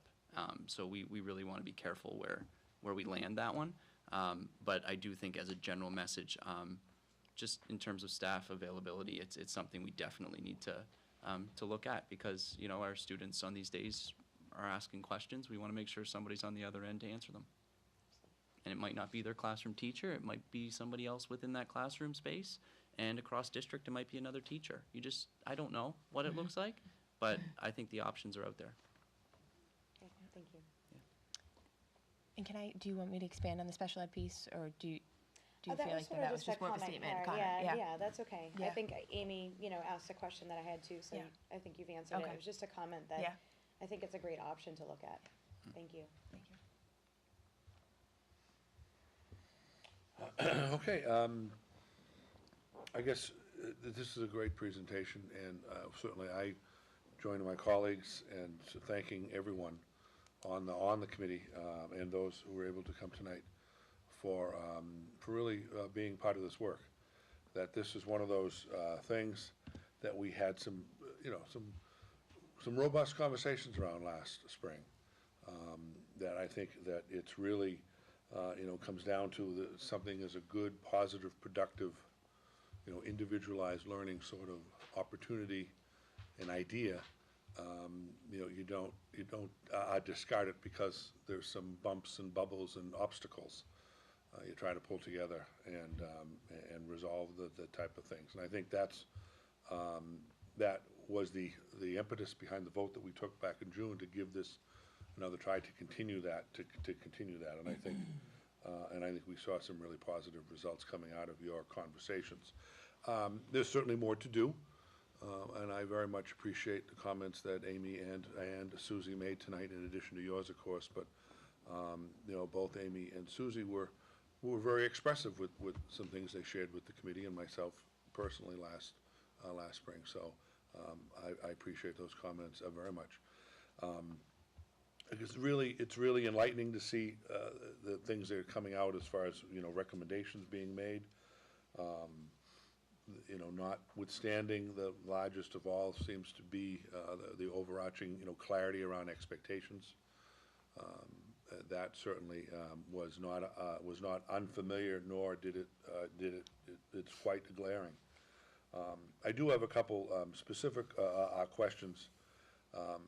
One with regard to district recommendations, the three that you've got under special education, ELL, and technology.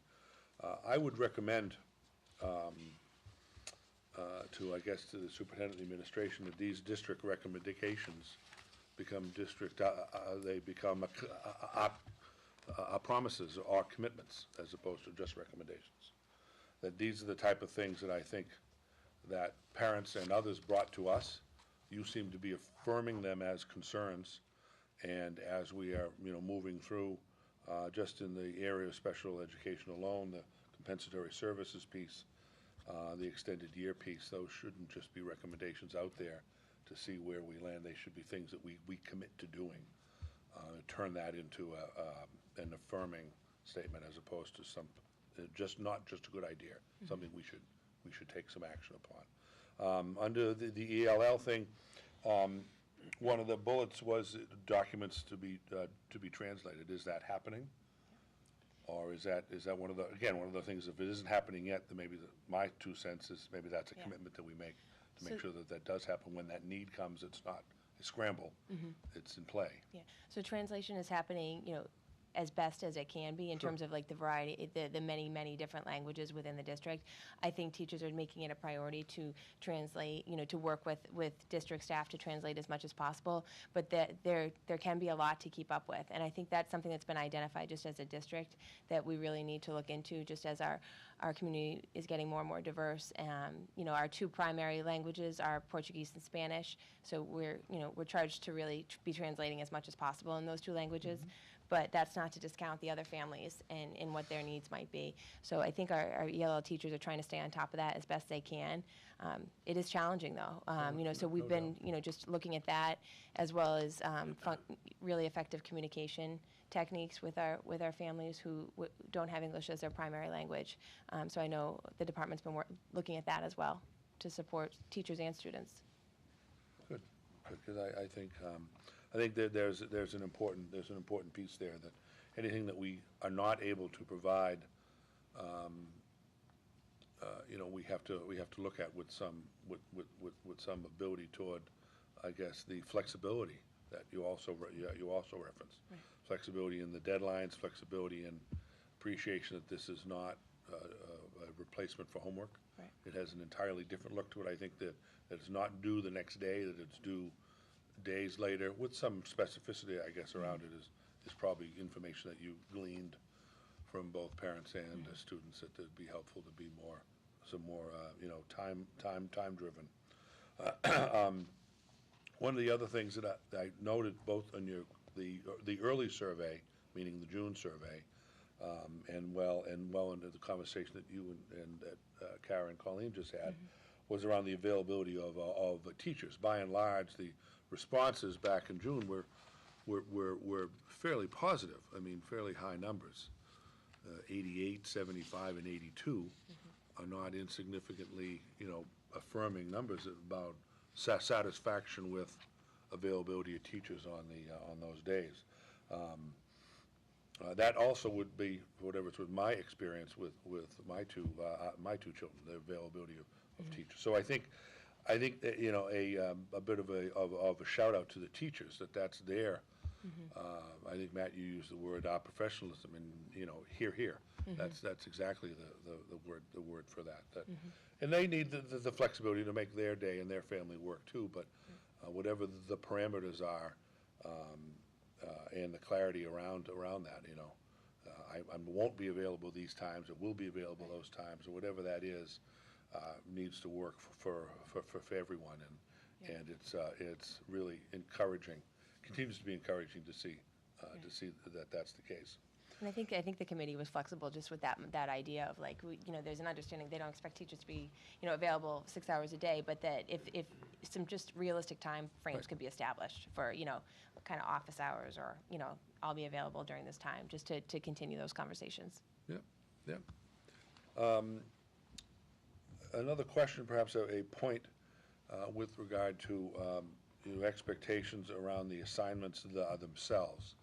One of the comments that I recall from the spring, in numerous conversations with people, as well as some data that was shared at the time, were that assignments seem to vary in depth, in volume, in difficulty, and in rigor. You talked about rigor earlier. Is there any sort of what I would call like a clearinghouse, not an approval process? We don't want to get into approving teachers' work or anything like that. That needs to have the independence and the professionalism that's so. But is there any thought around maybe some sharing among peers, or input or guidance from peers on? Because that is something that lots of parents brought up, that, geez, it took my child 3 hours to do this, and the next child had 15 minutes of work, and they were even the same grade, even sometimes the same grade level in the same school. So some clarity around that. Thoughts as a thought. Yeah, I think that's a great point. If I can jump in, I think, one of the very positive implications of this work is that it has kind of created a space where teachers have made their work public, and when teachers have shared with other teachers, and teachers recognize things as kind of great opportunities for kids, or great teaching methods, or great assignments, they've borrowed that work. So the level of sharing, teacher to teacher, what administrators are learning, what teachers are able to create with their kids, and what kids are able to create.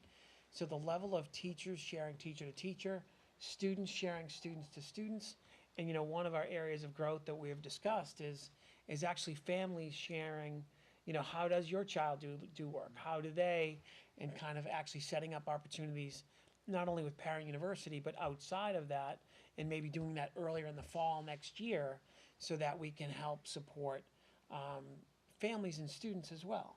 So I think that for us, it's really a kind of a no-brainer, in that, when you see it done well, it goes viral, and it spreads faster and more quickly than any directive or any singular assignment in one class. And I think it's kind of raised the discourse around assignment creation among teachers, and they've been really terrific in this space. But Good. No, because that's that speaks to the rigor piece that was part of your commentary earlier in your presentation, that And I think people, both parents and students, as well as teachers, first and foremost, would be most interested in that. If we're going to have, a quality of remote learning, then there needs to be just that to it. And the fact that people have the freedom to share and the openness and the trust Yeah. to be able to share in that environment is enlightening. It's inspiring, frankly. My last thing would be, I would hope the committee does attend. However it forms itself or morphs or adds members or changes stakeholders as you need, this committee should have the life of the 3-year pilot. That there should be, I'd love to see, come back again in a couple months, maybe in March or after we've got all the potential snow days behind us and see what it looked like. Right. Because Yeah. June, yeah, it'd be the July meeting. But to be able to it obviously seemed very fulfilling and affirming in many ways. Yeah. The type of work that the committee, that you were each able to share with each other and pull together. And the recommendations that you made moving forward at the 2 levels as well as, district-wide. That wouldn't have come about if it were just someone sitting in front of their, computer sort of looking at data. Right. It's a conversation that needs to happen, so Yeah, I hope the definitely. committee stays along to continue this, make this better at each turn. Yeah, it was a great group. We were really appreciative Good. of all the efforts. That's yeah. wonderful. Anyways, so thank you all very much. Thank you to your committee again and for all of this work. It's groundbreaking stuff. Mr. Lyons. Thank you. So I would agree with you. I think that this is an innovative program, and again, there are 3 parts to this program. Snow days are one part. The other is summer learning, and then online learning at the high school are the other 2 parts. And so maybe as we move forward, we can also report on those other parts as well. And so because of the work that's been done, and I need to genuinely thank Matthew and Kara for taking on the leadership roles and co-chairing this committee, and I need to thank parents, Susie and Amy, thank you very much. This work that happened in your committee, I need to report, has been brought into Wakefield, myself and Adam Colantoni representing Wakefield, in the work that we're doing with Learn Anywhere. We've been asked to participate in the Alternative Structured Learning Day program at the Department of Education. So the Department of Education has asked us to come with other administrators in the area that are implementing the Learn Anywhere concept to kind of learn what we're doing, how we're making it work. And I need to share that a lot of the work that's been done on the committee, we have shared one for one. A lot of the suggestions have come from teachers and parents, and I think that that's been picked up by other communities that are trying to also improve their programs. One of the most significant things that has been picked up, I think, is just how we're addressing services, compensatory services, during our snow days, and really how we can work with families to thoughtfully provide those supports. And I think other districts have picked up on that, where they have thought that they didn't know if they would be able to do it or how do they do it. I think that they've been able to learn from what's been created here and do it very thoughtfully. And so, in regard to this work, this is a dynamic process. And as Matt said, we're in year 2. Year 2 should be better than year 1. And that is clearly our expectation. And as we move forward, I would even say that year 3 needs to be not just a little better, but significantly better. And the way that we do this and the way that we improve this program is to engage our stakeholders and not shy away from what's hard or what's difficult, but really be thoughtful about how we may be able to address those concerns and those questions. So thank you. So just 2 other things. I do want to report to the committee that we did receive a letter from NEASC, or Principal McLeod received a letter from NEASC reporting that they will be meeting in January to provide a final kind of document that will let us know formally that our certification for the high school, or our, excuse me, not our certification, but our accreditation for the high school will be moving from warning to probation because of the needs of the facility.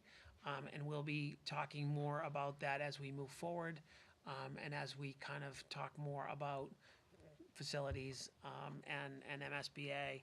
And so that will be coming up in our next meeting.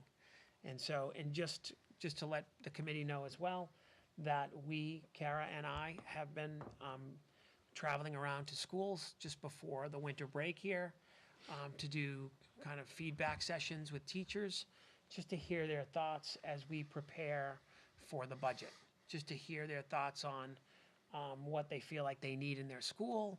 It's just an opportunity to have kind of an unfiltered, opportunity just to hear what they're working on, what the challenges are, and how they think we can support, and what they think the priorities are for the upcoming budget. And so we will do coffee feedback sessions.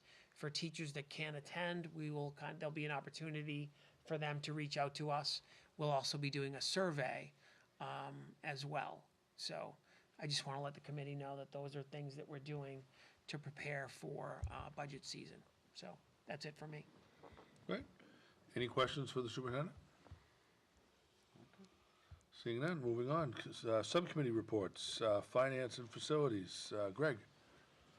Thanks. Yeah, so the Finance and Facilities Subcommittee met last Monday, the 3rd. Mike provided updates on the financial statements and the grants and the revolving accounts, and a summary of some of the things that he highlighted, some of the elevated costs for paraprofessionals this year and custodial services, some of which were driven by the Walton project. So we talked about those.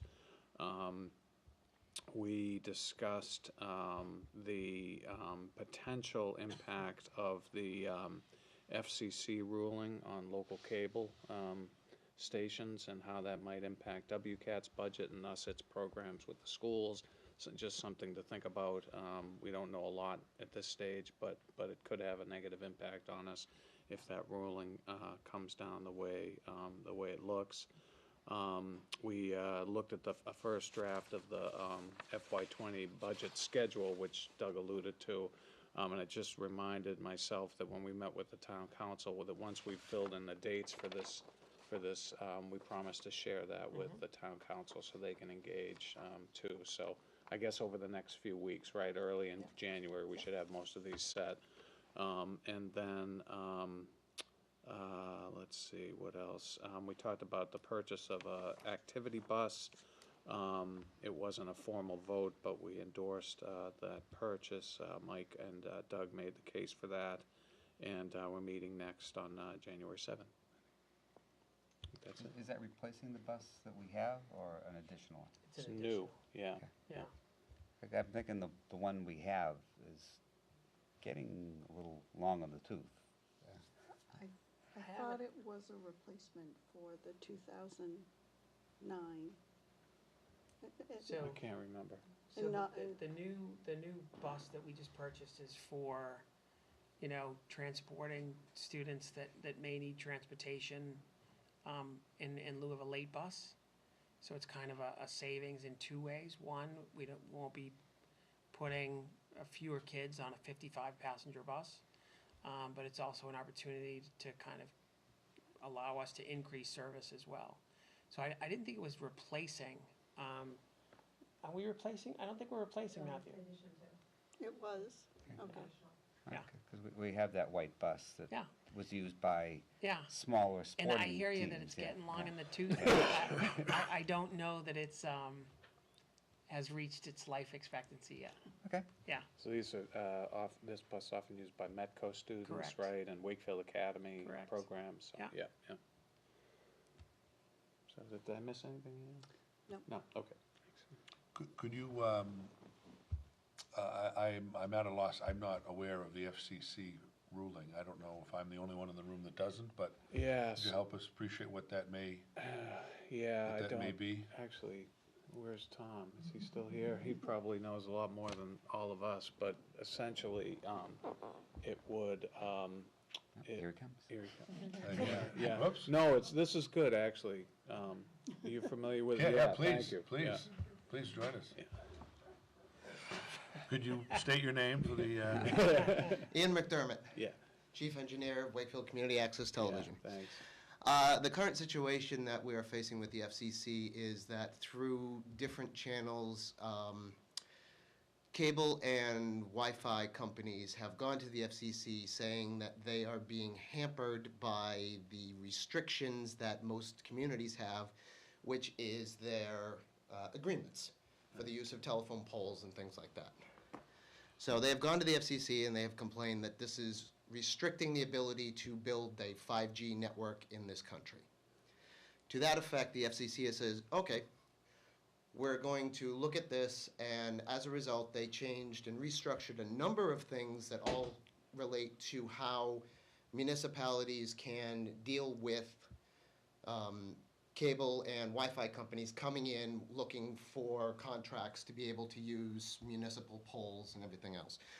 One subsection of that, which is under the old Cable Communications Act of the 1980s, basically was the one that outlined the cost that was around for paying essentially for public access. And what the FCC decided was that there were two costs built into this subsection. One was the operational cost, and the other one was the capital cost, basically the cameras, the lights, the microphones. The capital cost, they have said, will not be touched. The operational cost, however, which is what is referred to as a franchise fee. So it is the fee that the town gets for the cable companies being able to come in to have the right to sell its products to all of us. That fee is the central concern for the cable companies, and most of them, because it ranges anywhere from $200,000 to $900,000 per municipality, depending on how big they are, how many customers, so forth. So what the cable companies said was, well, we know we can't get rid of the fee. However, we're giving value add in the form of the stations, the actual stations on the cable system, which cost us that we're not recouping any money for these stations. So what they said was these in-kind fees currently are not paid, and we've been absorbing them. Well, it's a great expense for us. We can't keep doing this. So the FCC agreed and said that from now on, a cable system can charge back to the municipality whatever the cost of these in-kind services are. So that includes the operation of an iNet, which is the backbone throughout the entire town. Many towns nowadays, because of computers and high-speed internet, don't even use them anymore. Some still do. Much more of the older systems are further out in the country. The expectation is that those costs will most likely equal the amount that our franchise fee is. So it's going to be a give and take. They're going to give us our franchise fee of $400,000 and whatever dollars, say this town has. And then they're going to hit us with a bill for $400,000 and whatever dollars this town has. So in essence, it'll be a zero sum. Now, we're looking at different ways to avoid this problem. Whether they're legal right now is the biggest one. We have, we've been communicating with a bunch of other stations in Massachusetts and throughout the country, because this is all over the country that this is happening. So we're looking to that for them to put legal pressure on the FCC. There's been a campaign on the FCC's website to tell them, hey, this is a bad idea. You can go in, you can sign, and it's up until December 14th of this December 14th that you can go in and put your opinion on the matter. The end result for this committee is that the portion of that cable franchise is possibly jeopardized and may go away. And as to my knowledge, and I'm not fully cognizant of what your budget is, but that comprises a hefty percentage of your Wakefield Community High School television station. Yes. Yeah. Right, exactly. Yeah, yeah. Whether that can be saved or not still remains to be seen. But again, this is the situation that we're failing, is that, yeah, we're gonna get the money, but we're potentially going to have to send it back. The second part of this is that once this goes through, every cable system in every municipality is going to be going to court to nullify the contracts. That is the estimation that we have from the legal team that is fighting this. Once those contracts are nullified, they all have to be redone again. In which case, the cable systems may say, you know that franchise fee we were talking about? Well, we don't want to pay as much. All right. That's a helpful summary, thank you. That's the situation. Certainly did a lot better than I could have done. I've been saying it all. Yeah, so the potential for our budget is in the $200,000 range, I think, right? Right, and, Yeah. and so the impacts would be, Yeah. Ian's response was remarkably comprehensive. Yeah. I don't know if I'm clearer, Yeah. but it's amazing. But in regard to the impacts, it could affect WCAT, Right. and it also could affect some courses Yeah. that we teach in the high school that are subsidized Right. by those funds as well. Yeah. And those courses are, video, TV production. Right. And so, and they're also wildly popular Right, right, courses, right? right, And so, right. they're courses that we would obviously kind of do whatever we could to keep. Right. And so, because of their popularity and how much students learn in those spaces, right? Yeah. It's a really great hands-on space, but those are the two areas. Yeah. Okay, very good, thank you.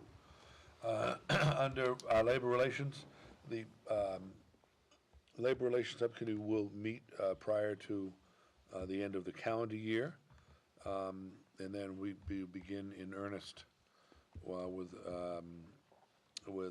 collective bargaining conversations beginning late January for a schedule that we've yet to arrive at, but certainly one that will be quite robust. So we've had it easy. While all of you other subcommittees have been meeting, we've had the fall off, but we will pick up real quick. We'll catch up, real quick come the winter. So anyways, our policy communications, Chris. There have been no policy requests. Communications, I have reached out to, and I'm sorry, I've forgotten her name, the new communications director for the town. Jen McDonald, yeah. And I've reached out through Mr. Mayo till when she gets settled, that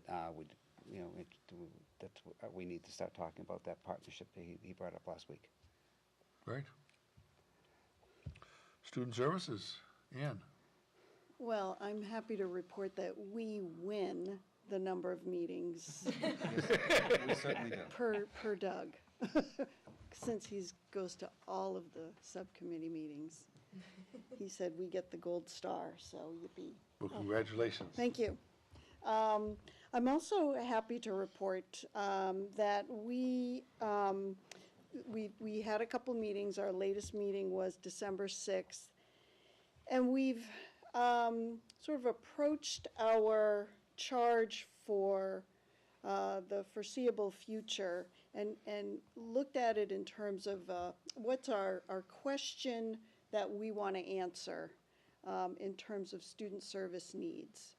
And so we wrangled around for a little while trying to think about a question that would encompass a large swath of the student body, but yet also took into consideration what our priorities are. And our first priority, as we stated earlier, was, or continues to be, students with IEPs.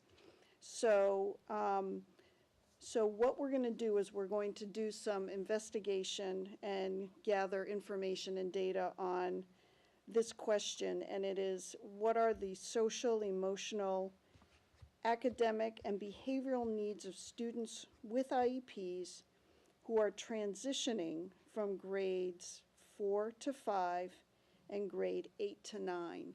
So what we did is, instead of continuing to narrow down a particular population, we sort of grabbed all of kids on IEPs, because that was a priority. And then we decided to look at situations and then see where there may be places of need, or maybe gaps in services, or who knows. So I felt really good about it. I don't know about the rest of you, but it seemed like it took a while, but we really kind of narrowed that down. And so our next step is that Doug is going to develop a couple of short, well, probably one short survey that we'll send out to a whole variety of folks to kind of get some feedback. Primarily, it'll be kids and parents, I think, but we also might, I think we're considering sending similar type survey to teachers, to the specialists and the professionals that work directly with the kids on IEPs, and then we'll be able to then sort of drill down and then see what we need more information once we gather that sort of big chunk of data. Does that about cover it? Yes. Yeah, you did a good job. Thank you. That means a lot. She's tough, this one. What? I mean it in the most loving way. That's okay. And so we're going to meet again January 2nd. Give Doug a couple of minutes to put some surveys together that we can review. Or maybe Matt. Yeah. That's it. Great. Very good. Thank you all. Item 11, future dates and agenda items. One thing of note, this will be our last meeting for 2018. You see here on the on the agenda rather, our next meeting will be Tuesday, January 8th. I know you're all going to be disappointed because we have been together the last 4 Tuesdays. You know, I mean, this is really outstanding quality time. So if anyone wants to get together next Tuesday, we can just have at it. But we're going to take a couple Tuesdays off, including Christmas Day, I guess. And then, but so our next meeting will be Tuesday, January 8th. So please make note of that. Any future date or agenda item requests or topics for planning that Superintendent and I can consider when we're building that agenda? We know we're gonna talk about MSBA. Well, I was just gonna say one thing that will come up, and this perhaps is the only opportune time in the posted agenda to be able to be at least a little responsive there. We do know that the MSBA is voting tomorrow on what their next set of recommendations are going to be. Nothing is final, notwithstanding social media. Nothing is final until that vote is actually taken. But certainly, on the January 8th meeting will be a substantive conversation around whatever that may be. And rest assured that that was a good part of last Tuesday's conversation with the joint meeting with the town council.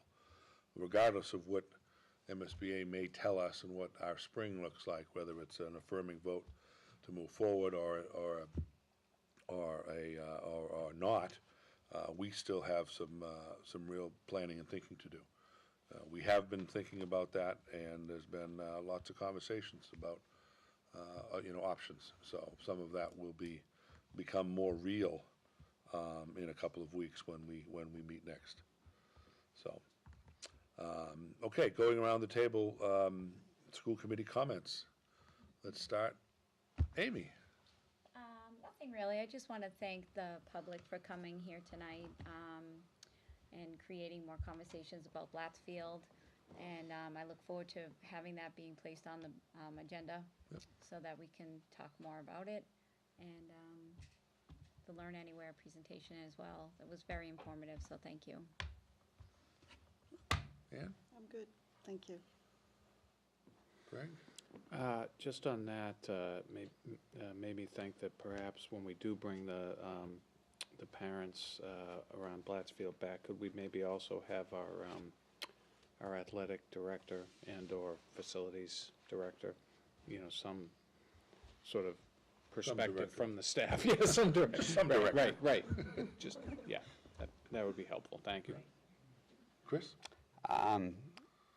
On that same note, though, I would caution everybody to remember that fields are not our purview. That is the Department of Recreation in the town.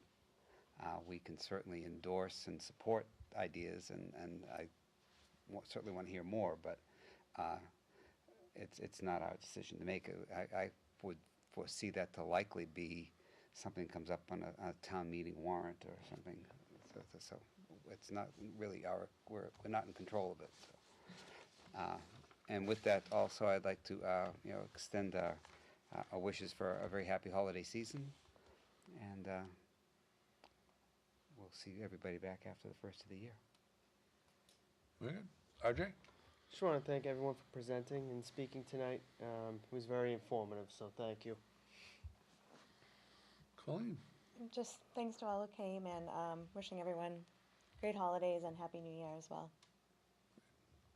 Doug? Same. Be safe. Have a happy holiday season, please. Great. I'd just like to echo what Chris just said. I didn't, because it came up during public participation, we didn't really have much of an opportunity to get into that exchange. So I just hope the committee was okay with me taking it to the next step and inviting them back, and we could have that conversation, and these types of things could come up. It wasn't on the agenda, so we couldn't really have that discord, but I certainly didn't want to in any way not allow the presentation or to curtail it in some way. But certainly there's great interest there, and there's great conversation to be had. And if this is something that we can begin to rally around, starting at the school department and school committee level, then we should. And let me just join everyone in saying what a wonderful 2018 we've had. We've had a busy year.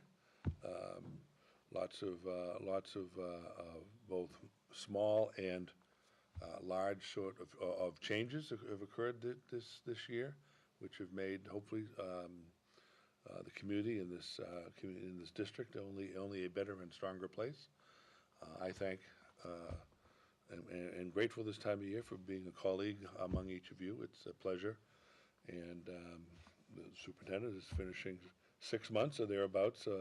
One of our changes, one of our additions in 2018. So I just certainly join each of you in wishing you and your families nothing but the best. Happy holiday season, Happy New Year, Merry Christmas, and we'll see you all in 2019. There a motion to adjourn? Well, the school committee adjourns meeting of Tuesday, December 11th. Is there a second? Discussion? Seeing none, all in favor?